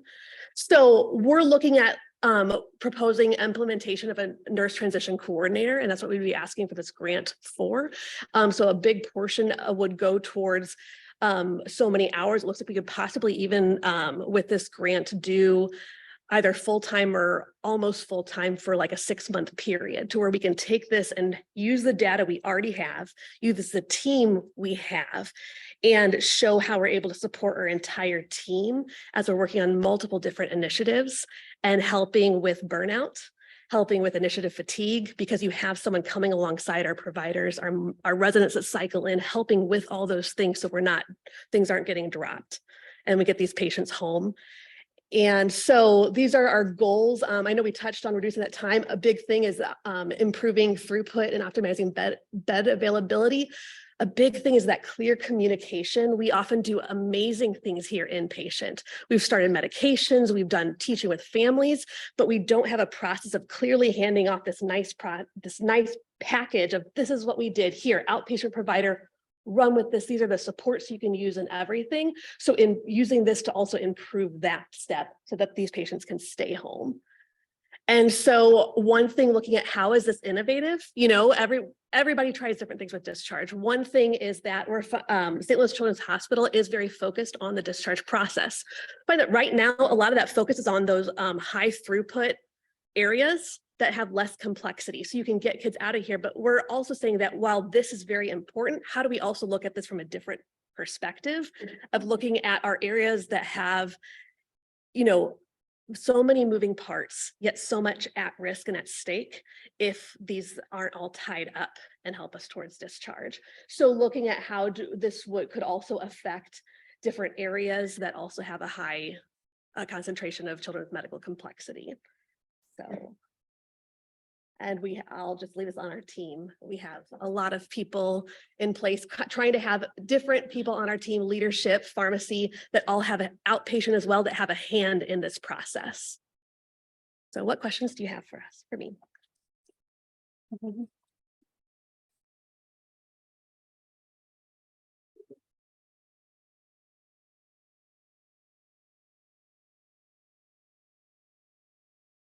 I guess help me a little bit more with measures of success. Are you looking at readmission rates for the patients that were touched by this So, navigator? I mean, readmission rates would look into, but however, like, in pediatrics, it's not a measure that we often see like in the adult world as far as that. So also looking at the fact of readmission rates as far as, are we able to discharge within that 2 hours of medical readiness is a key thing, because that means, since we often have patients, like for instance, that are coming in for a procedure that are in our cardiac ICU for the majority of their stay. They may only have 1 or 2 days in their transitional care unit.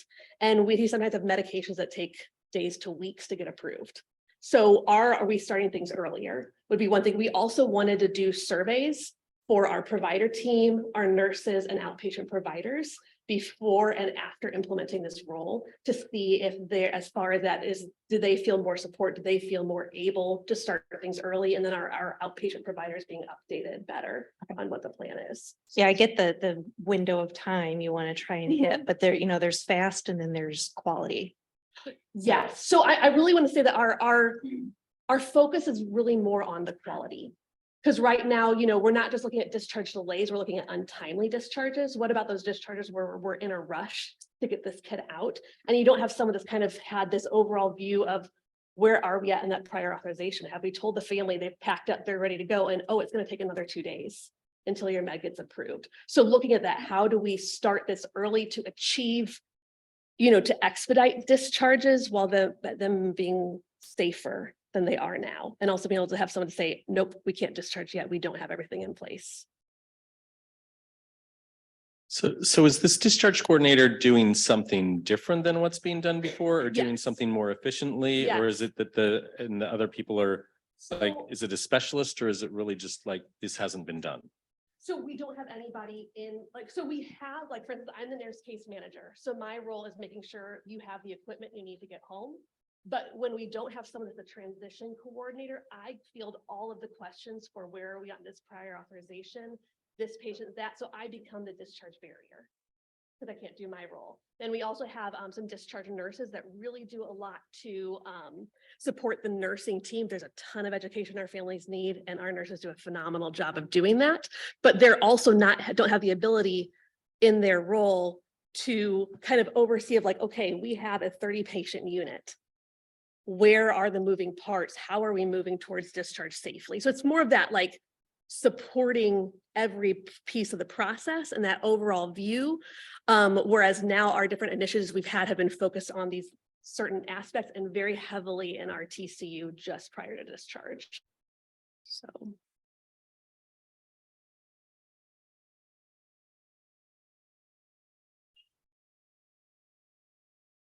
I think Heather is actually trying to speak, but we can't hear her. Okay.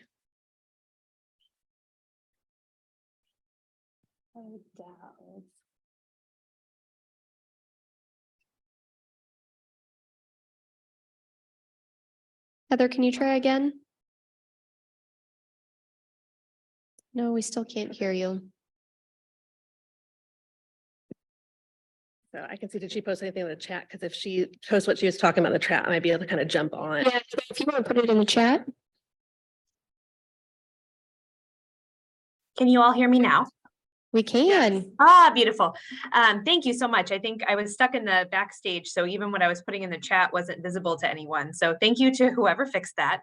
Another aspect of this that Lydia and I had been speaking about is that having someone that works on transitions, not just a transition from our unit back home, but transitions between the ICU and the TCU, and helping the families prepare for that and to make them an active participant in expecting to do this teaching and to work on this discharge stuff very early would be really helpful.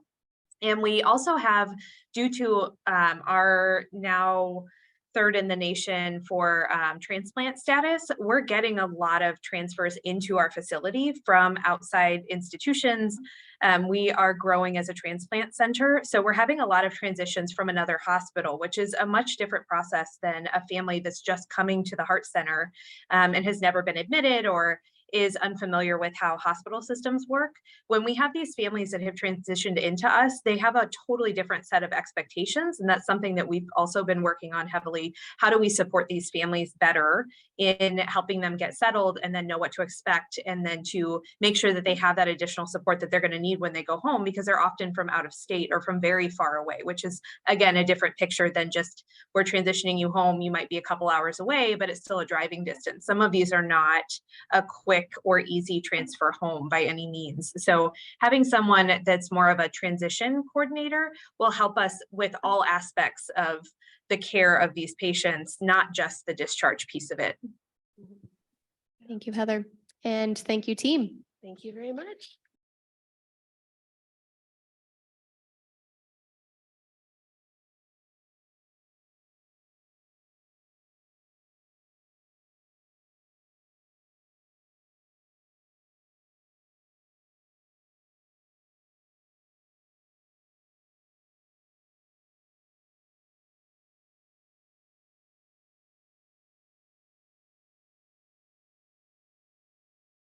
All right, good afternoon, everyone. My name is Michaela Reynolds. I am a senior project manager for the emergency department and inpatient trauma units at Barnes-Jewish Hospital. And I'm excited to be talking to you today about our big idea, which is automated collector evaluations, which is a novel informatics solution for preventing specimen collection errors. So running labs is a crucial part of any hospitalization. And specimen collection errors, including both blood culture contamination and hemolysis, are two of the most common lab errors that we see at Barnes-Jewish Hospital. Blood culture contamination is when bacteria from the skin or the surrounding environment gets mixed into the blood sample, and it can cause the appearance that a patient has a bloodstream infection. Hemolysis is when red blood cells burst open, and this can directly interfere with lab readings and can also lead to delays due to specimen redraws. These errors not only harm the patient, but they also increase costs to both the patient and the health system.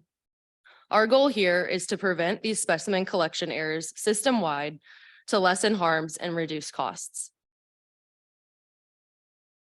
To give you a sense of the scale of this problem, in the BJH emergency department in 2022 alone, blood culture contamination and hemolysis accounted for $6 million and $1.6 million in excess costs to the system. This is driven by a 5.3% contamination rate and a 4.3% hemolysis rejection rate, both of which are well above the national quality benchmarks. These cost estimates don't capture the full picture, though, as additional costs and harms to the patient still go unaccounted for. We performed a literature review and found that some of the best practices in this space include collector feedback, phlebotomy education, and specialized devices and materials. In discussion with key stakeholders, we identified some barriers to implementing these best practices, which includes the effort and cost of manual data processes that we currently have, the effort and cost of collector feedback and training, and the potential harm to nursing collector morale due to receiving negative feedback. This led us to our hypothesis, which is that digital technology can remove the barriers to reducing specimen collection error rates. Specifically, we believe that a digital solution can provide automated, objective feedback directly to the collector in relative real time. This solution would address the lack of scalability and sustainability that we have seen in prior attempts by eliminating all manual effort involved in the process. It would also alleviate the concern of harming nursing morale by delivering the feedback directly to the collector within a private digital environment. Lastly, we expect that this solution will synergize with other ongoing quality improvement initiatives, including the employment of professional phlebotomists and the use of specimen diversion devices for the reduction of blood culture contamination. Our big idea is called Automated Collector Evaluations, or ACEs for short. ACEs is an informatics solution built with an informatics application built with automated data retrieval and advanced data analytics system. It includes a dedicated user interface that delivers personalized performance feedback and individualized e-training directly in the application to the collectors. It also includes a manager interface for tracking collector and unit level quality metrics over time. Each collector will have access to their own private application page, shown here. Here, the collector will be able to view their monthly performance relative to their peers, as well as learn about the quality metric, why it matters, and what they can do to contribute to quality improvement. Within the application, there will also be personalized e-training videos, which will be automatically assigned based on the collector's monthly performance. Here, this specific collector will need to view the blood cultures video we have developed based on best practices that deliver training focused entirely on preventing specimen collection errors. We are proposing two specific aims here. In aim 1, we will validate and optimize our analytical engine for providing automated objective feedback directly to collectors. In aim 2, we will pilot the ACEs application in the context of the BJH emergency department and perform pre-post intervention studies with the goal of reducing specimen collection error rates to that of the national benchmarks, which would result in an estimated cost savings of $3.5 million per year in the BJH emergency department alone. These outcomes would be directly aligned with both BJC and WASM strategic goals.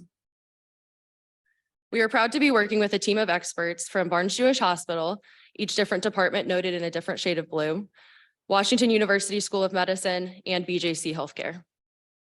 And we will now welcome any questions.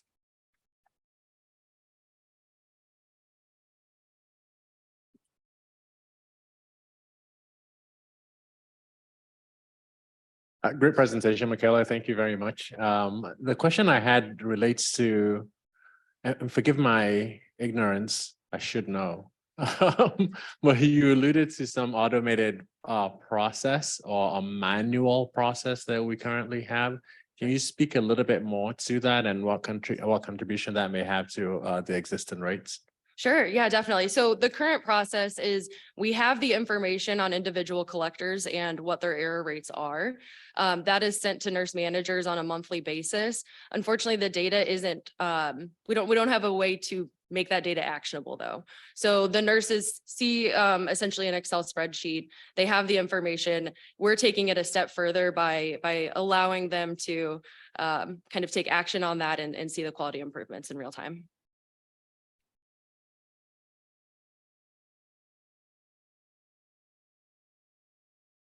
Yeah, in the back.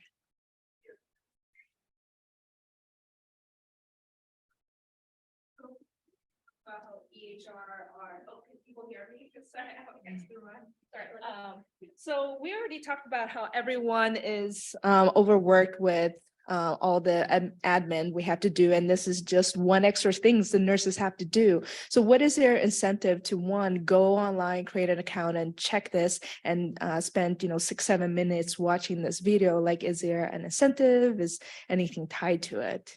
Sure. And I think our hope is that this will actually lessen the workload. So oftentimes if a sample is hemolyzed, it will need to be redrawn. That redraw not only increases the length of stay for patients, it also increases the workload on the lab and the nurse or the tech who is drawing that sample. So we're hoping that you're already going to be drawing these samples. By drawing them the correct way using best practices, we're actually streamlining the work for our clinical team. The plan is that the nursing educators for each department would enter their entire team into the system. They'd receive an email once a month on the first of the month saying your results from last month are in, you're welcome to view them. They'll be able to see where they stand relative to peers. And at most it would be maybe a 4 to 5 minute video that would they'd be watching for that month, but hopefully that would in turn decrease the workload that they would have by using those best practices more frequently. Thank you. And let's hope should everyone also- gets.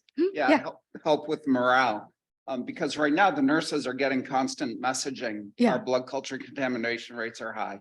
Hemolysis is high. We've tried multiple initiatives to try to improve, but that's constantly what they've heard over the last few years.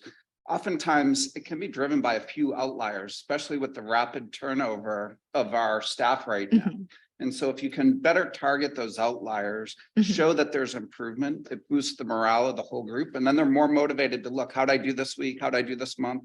Takes a couple seconds. It's color coded. You see if you're green, yellow, or red, go on from there. Oh, that would be awesome. Well, let's hope everyone gets a little green thumbs up, guy. So Michaela, I had a question for you about the personalization of the intervention. So how much will your data tell you what specifically a given provider needs to do to improve that rate? Sure. So the video will really be kind of geared towards whatever that error is. So for blood culture contamination, looking just at best practices for blood culture collection, same with hemolysis.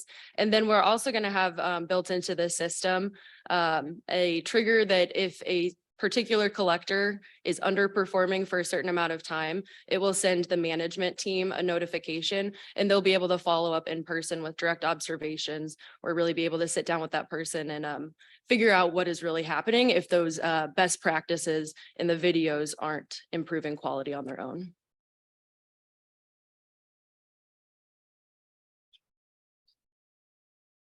I apologize that this is going to be a dense question, but so is the software already built or are you designing that as part of this? It looked like it was built, but then I'm not sure about from what you're kind of describing. We do have a prototype of the software that is built. We also have first generation models with some initial validation. There's still work to be done. The main work to be done in the development, the further validation, the scale up to the production version of the software validation, but then we're really ready to do our pilot study in the BJHED.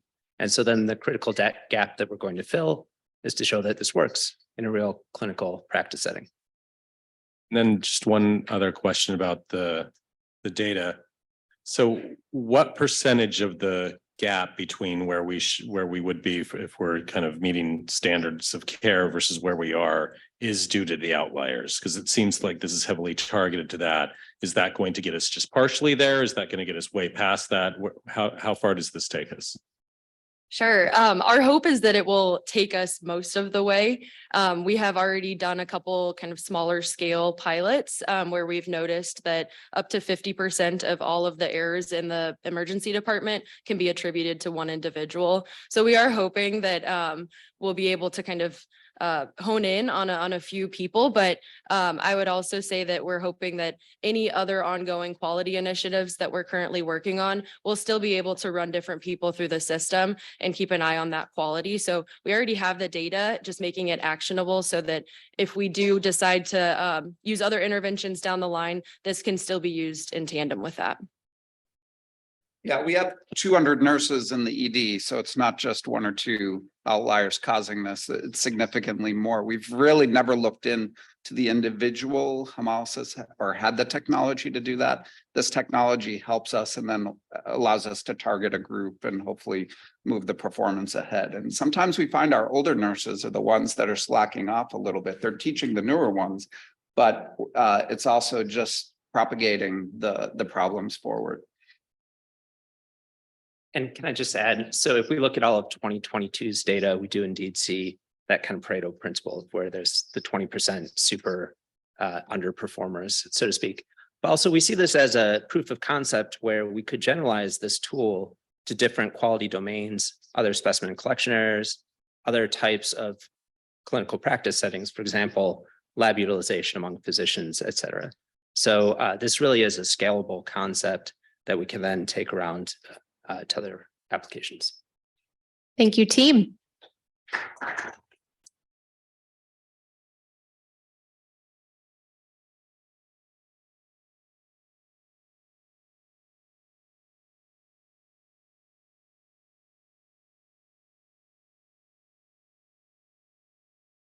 Good afternoon, everyone. I'm Patricia Litkowski. I'm an assistant professor of hospital medicine, and I'm excited to share with you the project proposal for our Big Ideas project, which is called the Fast Stability Project, which hopes to overall improve the efficiency of care for hospitalized patients with cancer. As many of you all are aware, the Siteman Cancer Center is top rated both in the state, but also nationally, with the recent US News and World Report ranking of number 10 in the nation in cancer hospitals. When patients of Siteman Cancer Center require hospitalization for complications of their cancer, they are admitted to the Parkview Tower building. This is a beautiful state-of-the-art hospital space with over 160 beds for patients with cancer. But unfortunately, due to the growth of the Siteman Cancer Center as a whole, we have kind of outpaced, the demand for beds has outpaced our supply. Rather than constructing a 13th floor to the hospital building, which sounds even more costly, we are hoping to use a Big Ideas project to make some major changes. And our cancer patients are currently experiencing significant wait times, both in our own emergency department, as well as if they're waiting for transfer from other regional hospitals who are lacking in specialty services that only our hospital can provide. We've noticed over the past 5 years, there has been a gradual increase in length of stay for our hospitalized patients with cancer. And as you all may be aware, rising length of stay directly impacts the patient turnover as well as contributing to decreased bed availability. We are concerned that our high patient acuity and medical complexity and some hesitancy for physicians to discharge patients with concerns for readmission may lead to delays in discharge from the hospital. When an individual clinician is trying to decide whether a patient is medically stable to leave the hospital, they are considering multiple variable factors that feed into their assessment. It might take an individual clinician 30 minutes or more to review a medical record for the day, including vital signs, lab results, and other testing measures, which can determine clinical stability and readiness for discharge. But we have found that the individual clinicians can have variable comfort in their ability to discharge patients, and that overall, the decision that a patient is medically stable is an inherently subjective measure. We think this has an excellent opportunity for us to use real-world clinical data and patient outcomes, specifically to do machine learning algorithm to determine an objective measure of clinical stability. Essentially, we want to use years of real-world experience to teach a machine to create a clinical marker of medical readiness for discharge. We want to use this calculated score as a red light or green light, determining if a patient is clinically ready to leave the hospital, and that this objective score would then be visible to all members of the care team as one potential indicator that a patient might be ready to leave the hospital. This machine learning approach builds on previous institutional experience that we have, which have mainly focused on clinical deterioration alerts and other support mechanisms, but would provide real-time objective feedback for clinicians within the EHR to help support their decisions regarding potential discharge of patients. We hope to use this clinical stability assessment to improve care for hospitalized patients with cancer.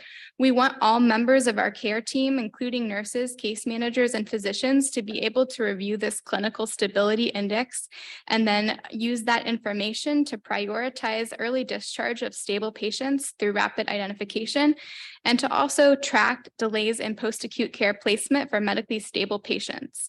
We think that these measures would overall improve bed availability through improved throughput and also provide our clinicians with objective support for the decisions that they hope to make. We obviously require numerous collaborations to be able to execute a project of this scope, including informatics support, engineering support, as well as some clinical collaborators and other services. So I am happy to answer any questions.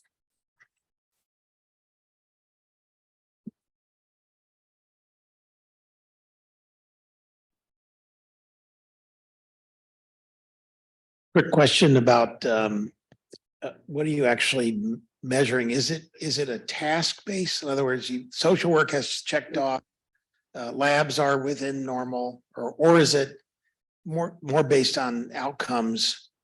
This is based on outcomes. So the idea is to use a machine model based on favorable kind of what if predictions to determine the likelihood of favorable outcomes for patients. So basically it predicts through what if models, if a patient is discharged today and factors in their chance of being readmitted to the hospital, as well as having to make an ER visit or even things like mortality. So Dr. Chen-Ning Liu, who is helping with this project and the modeling aspects, perhaps could elaborate if needed.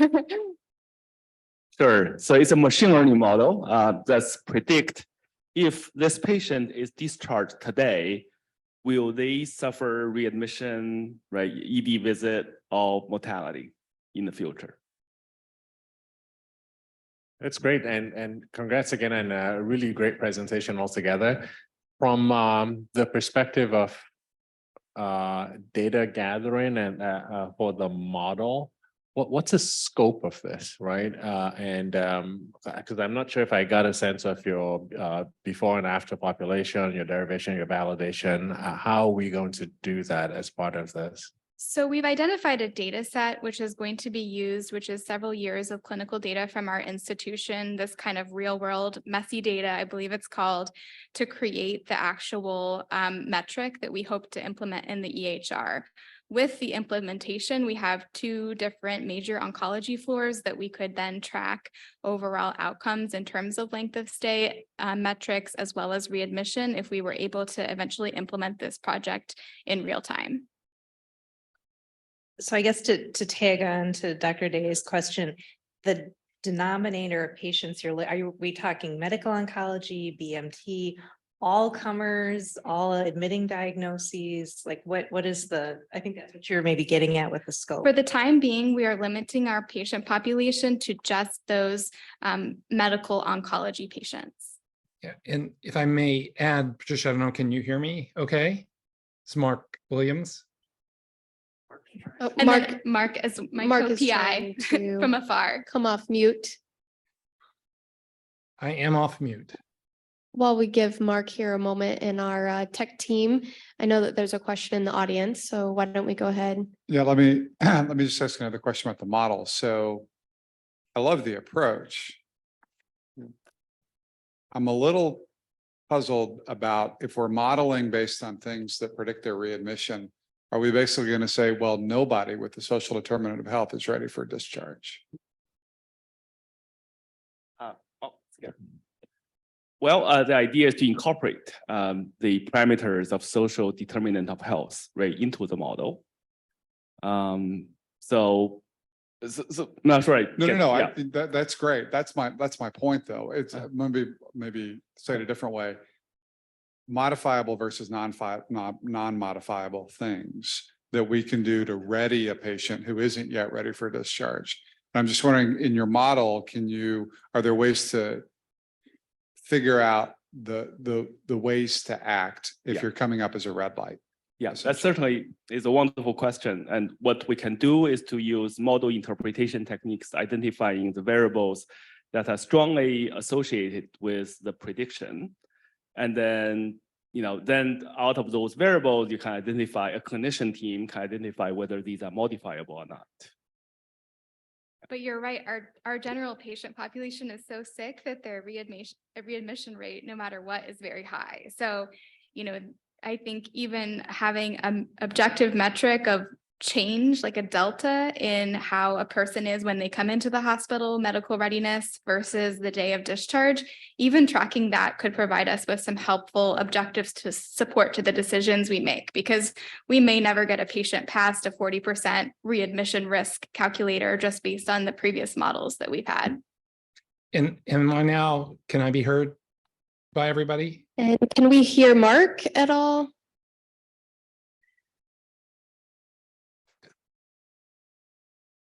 Well, apologies, Dr. Williams. Maybe today's just not your day to come off mute. Apparently can be heard via Zoom, but sounds like The Everyone hears me audience, on we Zoom. in the room cannot. Okay. Thank you, audience. Ask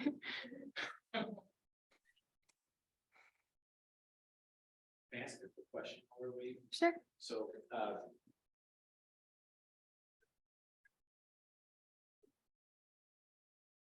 Thank you. So also great presentation, tackling obviously very important part of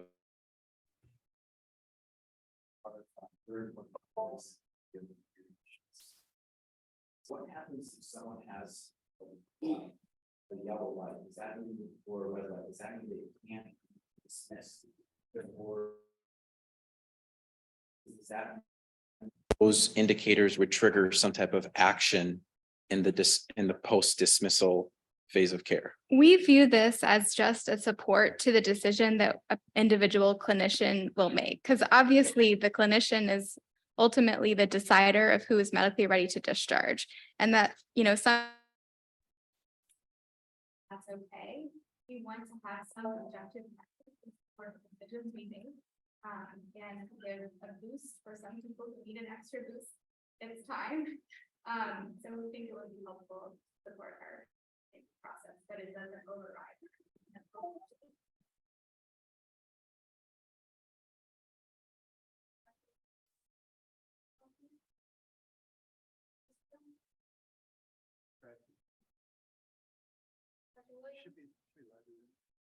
Dr. Williams, can you try again? Can you hear me now? We can. So very briefly, I think one thing I just wanted to emphasize is there has been work similar to this. And I think some of the clinicians in the audience will remember how we used to have clinical stability measures for patients who were hospitalized with pneumonia. And we use that in our decision making. And this has also been used in patients with heart failure, but mainly in the outpatient setting. And this is where I think we can use this combination of physiologic measures and this rich data that's now in our EHRs, along with social determinants that are commonly there, especially in Epic as nurses are collecting this information, to help generate a clinical stability measure. And I think like with any deep learning model, there won't be one factor. It's going to be this whole panoply of factors that the machine learning and AI will help us determine who we can say is more stable to go home than others as part of the overall approach when we have these interdisciplinary meetings. And we're also working with a number of different groups to try and enlarge the database that we would run this machine learning on. This is very active efforts ongoing right now. Thank you, Dr. Williams. We do have one question from the chat. We will get that question to our team. We are over time. Thank you, team.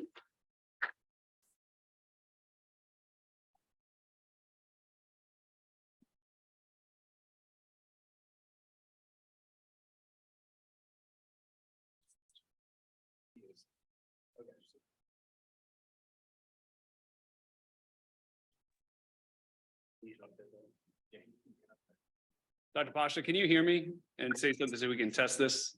Yeah, hey, Chris, I can hear you fine, thanks. Very good. Okay, we'll get started.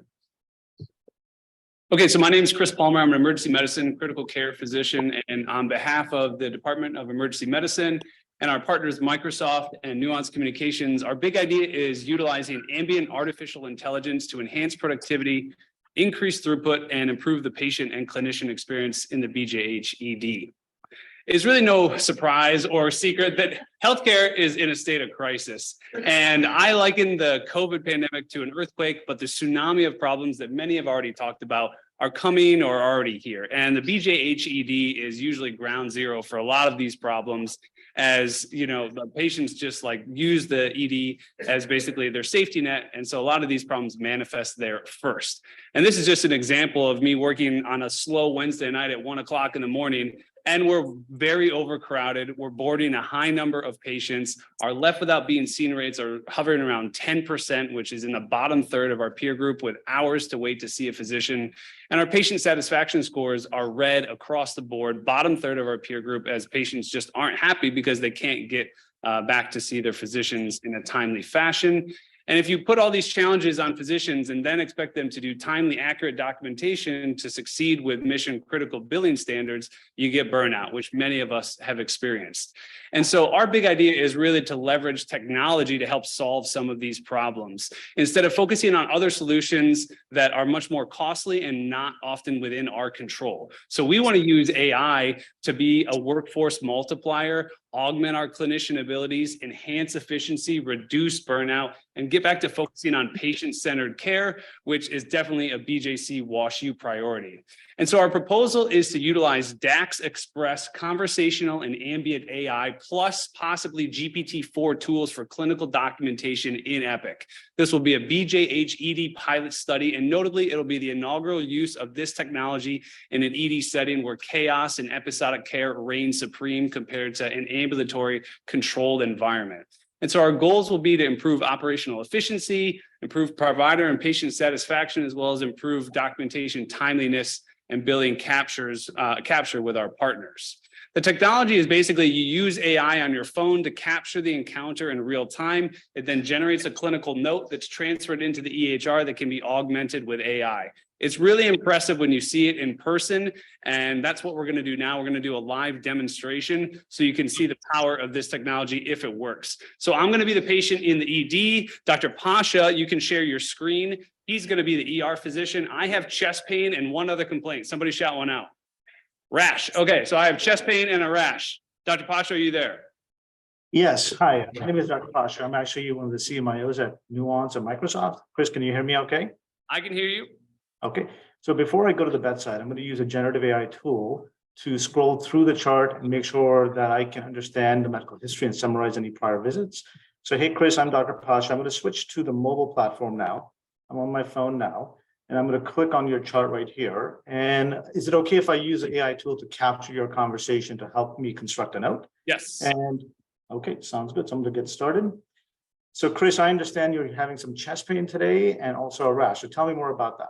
Yeah, I basically was weightlifting and I was bench pressing my max on a trip to go to Mexico. It was like 250 pounds and I have this left-sided chest pain. It's crushing and I'm a little bit short of breath with it. It doesn't work. Tylenol and ibuprofen don't work. And my dad just had a heart attack like a month ago. And so it's not going away and I'm really worried. And then I also was out hiking and I got this rash on my leg because I probably got into some poison ivy and it's really itchy.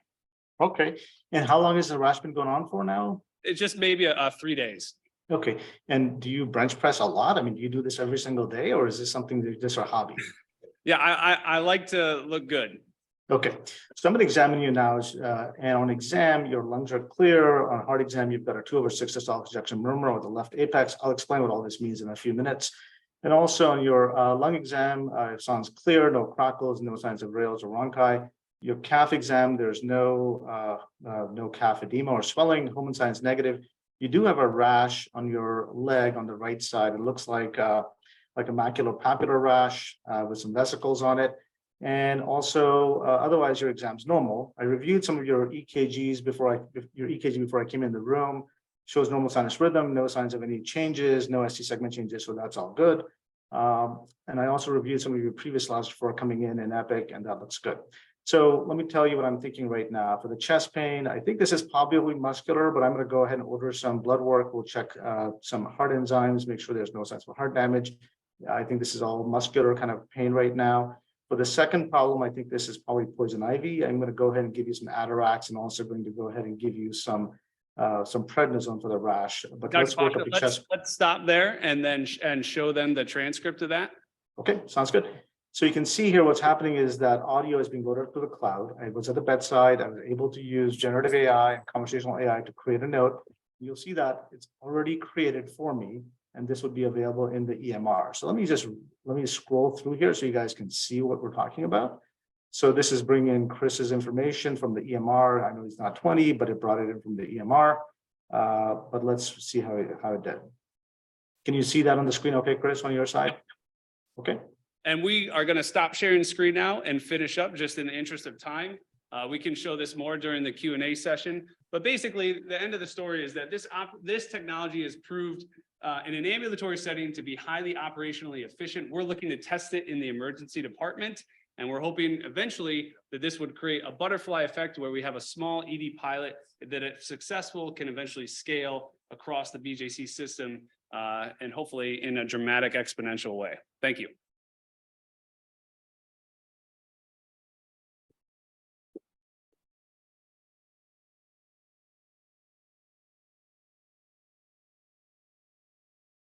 Questions? So I'm looking at a great chart here. What are your key success metrics? What are you focusing in here? So we're going to focus, on, probably in a focus care area, a small area first about volumes, like how many patients providers can see, and also doc to disposition times, provider and patient satisfaction via surveys. And then we can look at billing metrics as well that we already capture. So a lot of these metrics we already have baselines for, and Rob, as our operations guru here, can talk to as well. But those are some of the basic things we'd like to look at. It's the experience as well, because not having to worry about recording all the information you just got from the patient, being able to have conversation that's captured, right, especially filling out the HPI section and everything else, it saves you a ton of time. Plus, you can engage more patients, have a better experience when you can look them in the eye and they have your full attention. If you're seeing 5 or 6 patients at a time, it's hard to remember who is the smoker, who had this problem, who had that problem. This is all recorded. So when you leave that, you see 5 patients, you have it all recorded. Yeah, I would just add, I mean, first of all, I should have said, really great presentation. Great to see the tool in action. I would say just making sure there's a clear set of targeted success outcomes from this is important. It seems quite broad now. Yeah, it's definitely been tested in the ambulatory environment with these metrics that Holly and Quentin can speak to. It's really, I think, like a feasibility trial of the chaos of the ED and the noise and the episodic care. Does this technology work in the ED to improve our efficiency, to hopefully eventually, I think we can't control everything with our left without being seen times, given there's issues upstairs trying to get patients to move. But maybe, if someday this technology could scale to hospitalists, to nurses, which that technology is already being working on. If everybody's saving 7 minutes, and we can talk really about exponential savings from an operational perspective to move patients through the system quicker, and then hopefully create less cognitive load on patients, on physicians, and burnout issues. We'll deploy first in the focus care unit, and we'll be able to track daily how many patients are being seen and some of the turnaround times. Very small to start. I think the two key, because these outcomes here are what's being realized on the ambulatory side and almost every specialty, in probably 1,000 locations today. Now, the unknown is, obviously in an ED environment. So in the spirit of exploring what can we learn, how can we fail, what can we learn from that? Two key ones. We're creating time. Question is, what do we think get to do at that time? Secondly, is what I think is the real micro moment is what the patients say about the experience. 82% are saying today, something changed, something different. My doctor, I like it a little more of that personal connection. So can we replicate that in an ED environment? That's what we seek to get the approval to find out. So thank you for this presentation and the courage to do a live demo to a technical crowd. I was goaded into it. So we all know that generation is it's going to be more efficient. It's going to, it's going to capture more information. It's going to work better until it doesn't, in which case it has errors. So what are you going to do about assessing the errors? Because when it doesn't, otherwise we do this all the time. It's just not fully accurate. How are you? And I'm not saying that the documentation otherwise, you're hinting at what you don't remember to put in, and there's accuracy issues there, but how are you going to assess that this was accurate enough or that it's not making things up? Yeah, I think it's on the clinician to review the chart. We did with our scribes, and now we're replacing scribes with AI and eventually all white collar jobs, I think. But Holly and Quentin, maybe you can talk about those statistics. Great question, and I think that's really what, from a Microsoft Nuance perspective, as far as what differentiates the value we bring. So the foundation of clinical machine learning models that now are augmented with GPT-4, aka added horsepower, but it's that foundational 600,000 clinicians that utilize, a Dragon speech recognition at the core of this. That gives us that less hallucination, because that's what you're gonna hear more about with, you know, the plethora of GPT-4 out there from various sources. There's gonna be a tremendous amount of hallucination, but because our foundational core, we're gonna negate that significantly. Yeah, looking at the clinician experience, how many times they're having to go in and edit, looking at the inbox messages we could do, and then the number of amendment requests we get from HIM to go back in and edit little things in the chart, which we're seeing more of now, and that takes a lot of coordination with our staff.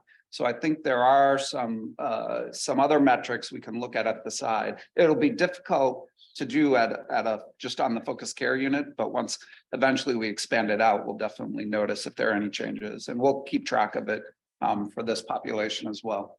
We have time for one last question from the audience. I love the concept. I'm wondering, the patient is sitting in the waiting room for quite a while. So why not have interaction with the chat bot while they're sitting there to help with triage?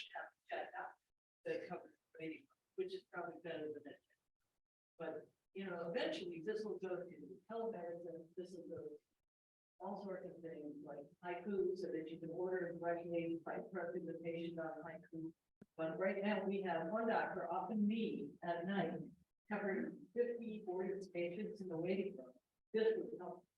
And one other thing about our collaboration with Epic, with Microsoft and Nuance and University, that's really strong. But if you just mentioned it, like you're gonna hear a lot more about that and GPT-4. Thank you, team. Thank you.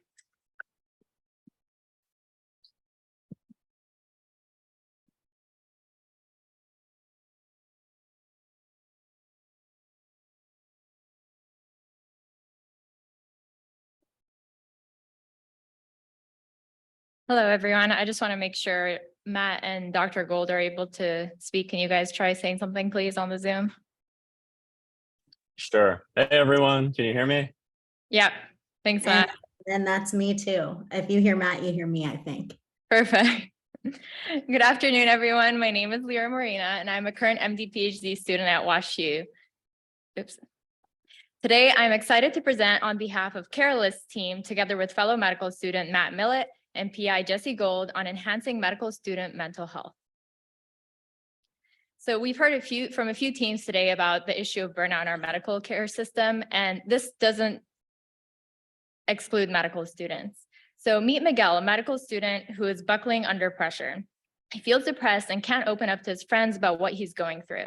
He's currently on clinical rotations while studying for board exams, which is very anxiety inducing and a major cause of burnout. Miguel realizes he isn't feeling like himself and tries to find a therapist that is a good fit. However, he's so overwhelmed by the process on top of his other responsibilities that it falls through the cracks. Now, Miguel is not alone. As a medical student, I know that when school is at peak intensity, the last thing I feel capable of doing is taking extra time to find a therapist. Even with my own classmates, I've seen high rates of burnout and fatigue. Medical students nationwide have 2 times the rate of depression and suicidal ideation. Nevertheless, only 16% of them will actually seek out help. Finding the right therapist is hard. Specifically at WashU, we have a wonderful community of therapists accessible via the website you see on the left. However, during intense periods in medical training, students have to find the right website, check how far each therapist is, read the bios, and see if they're a good fit and provide the resources and care that they're looking for. When you're already feeling anxious or depressed, it can feel overwhelming to take those steps on top of your other responsibilities. Not to mention, even if you do, there's a good possibility that the therapist will not be a great fit, which ends up alienating students that are struggling.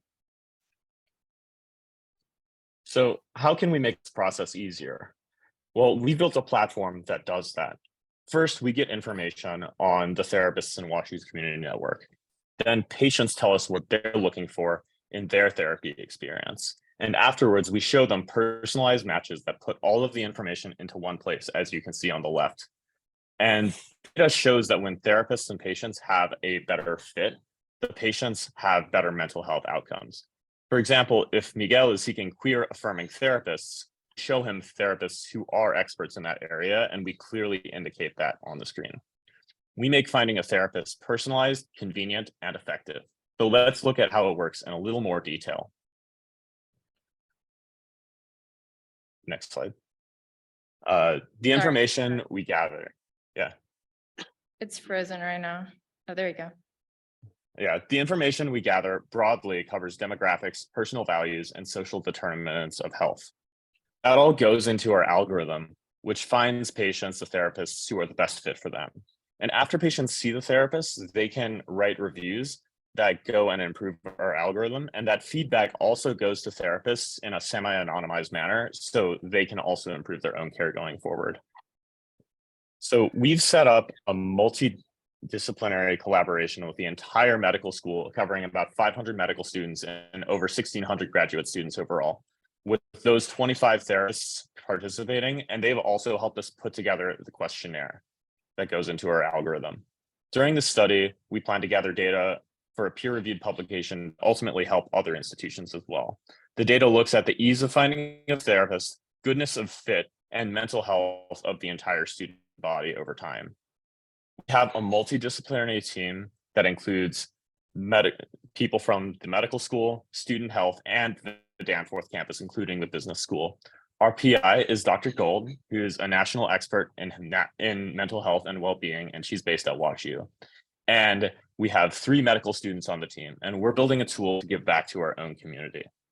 So what makes this a really big idea? Well, as we've heard today, burnout and depression are at critical levels for providers. If you look in the news, half of the news you see about healthcare providers is about how doctors and nurses are burning out and quitting at record rates. Burnout costs hospitals about $3.3 billion every year, and burned out providers leave patients feeling less satisfied with their care and giving lower quality care overall. And 31% of providers who have quit recently have reported it's largely been due to burnout. Now, Carelist, our project, flips the script. We make providers more efficient, we provide higher quality of care, and we improve continuity of care because those providers who are not burned out stick around. It creates a better workplace environment. And when providers are mentally healthy and happy, they're easier to not only retain, but also to recruit to the healthcare system. Overall, we want to make it easy for any provider to find a therapist from the very start of training. Medical students like Miguel will eventually grow into physicians, and building good habits and training will make it easier to sustain mental health down the line. As Carelist expands to all healthcare providers, including, it'll have a ripple effect on patients. Every provider touches hundreds of thousands of patient lives every year. And if we improve provider mental health, we can improve all of the health of all of our patients. Thank you very much. And we'll take questions now.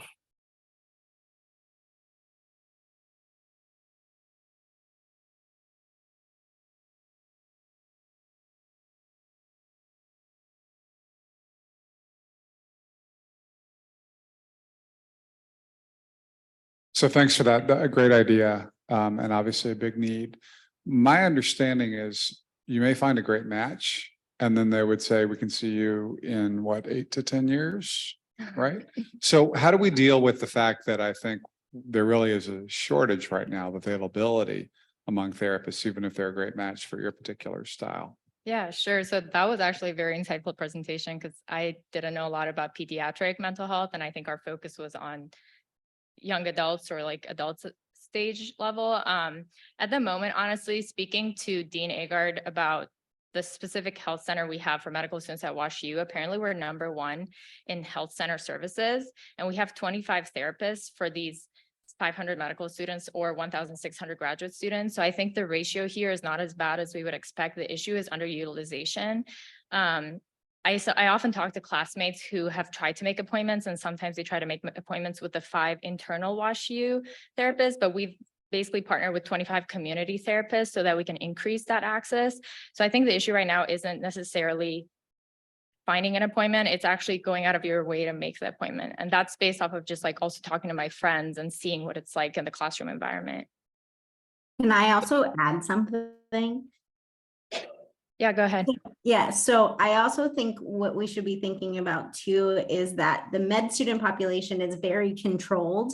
And so we have these 25 therapists and the therapists that they've already found, and they take the insurance, and that's where we're starting. And we're starting there so we can build a good platform. So when it expands to the community more, to the residents, to the faculty, we'll be able to better build it so that people can find people with availability. So one of the things that we're thinking about in the future is like ranking them by most soon appointment that they have available, and also making sure that it connects more clearly with their calendar. And so I think like the pilot is maybe a little over controlled in terms of like where the problem is they're not using it, not that it doesn't exist, but as we expand with a well-developed platform, we'll be able to target those specific needs more thoroughly.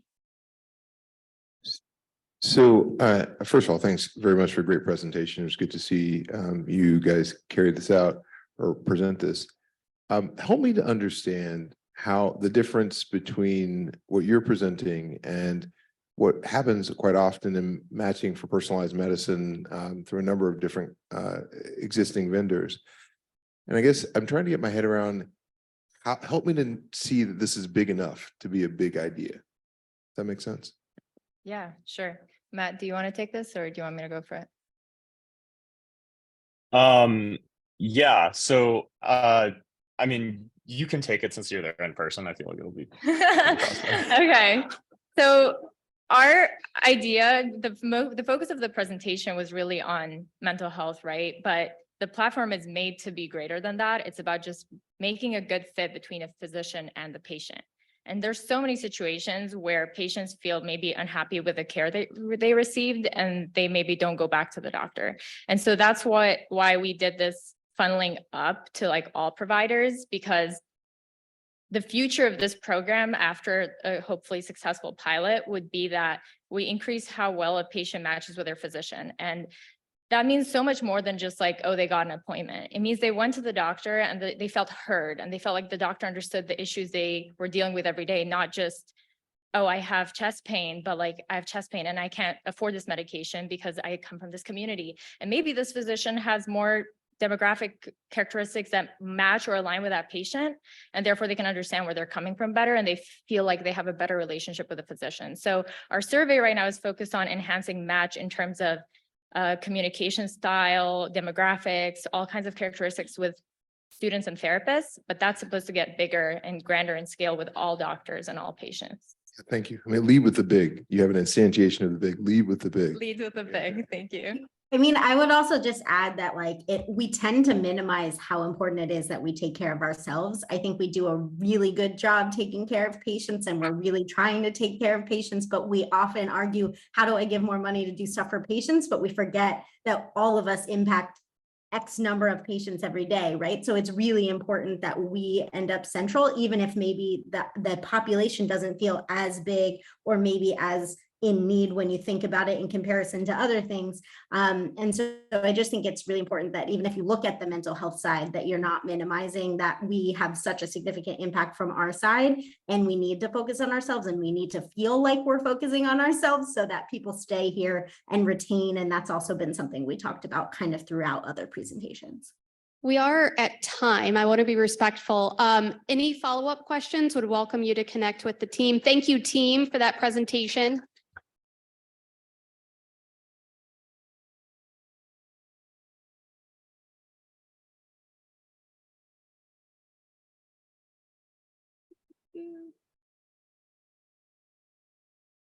All right. Well, let's give a virtual round of applause and an in-room round of applause for making it to the end of our presentations today. You've spent quite a bit of time with us, and just for the teams that took so much time to present their big ideas. So thank you, teams.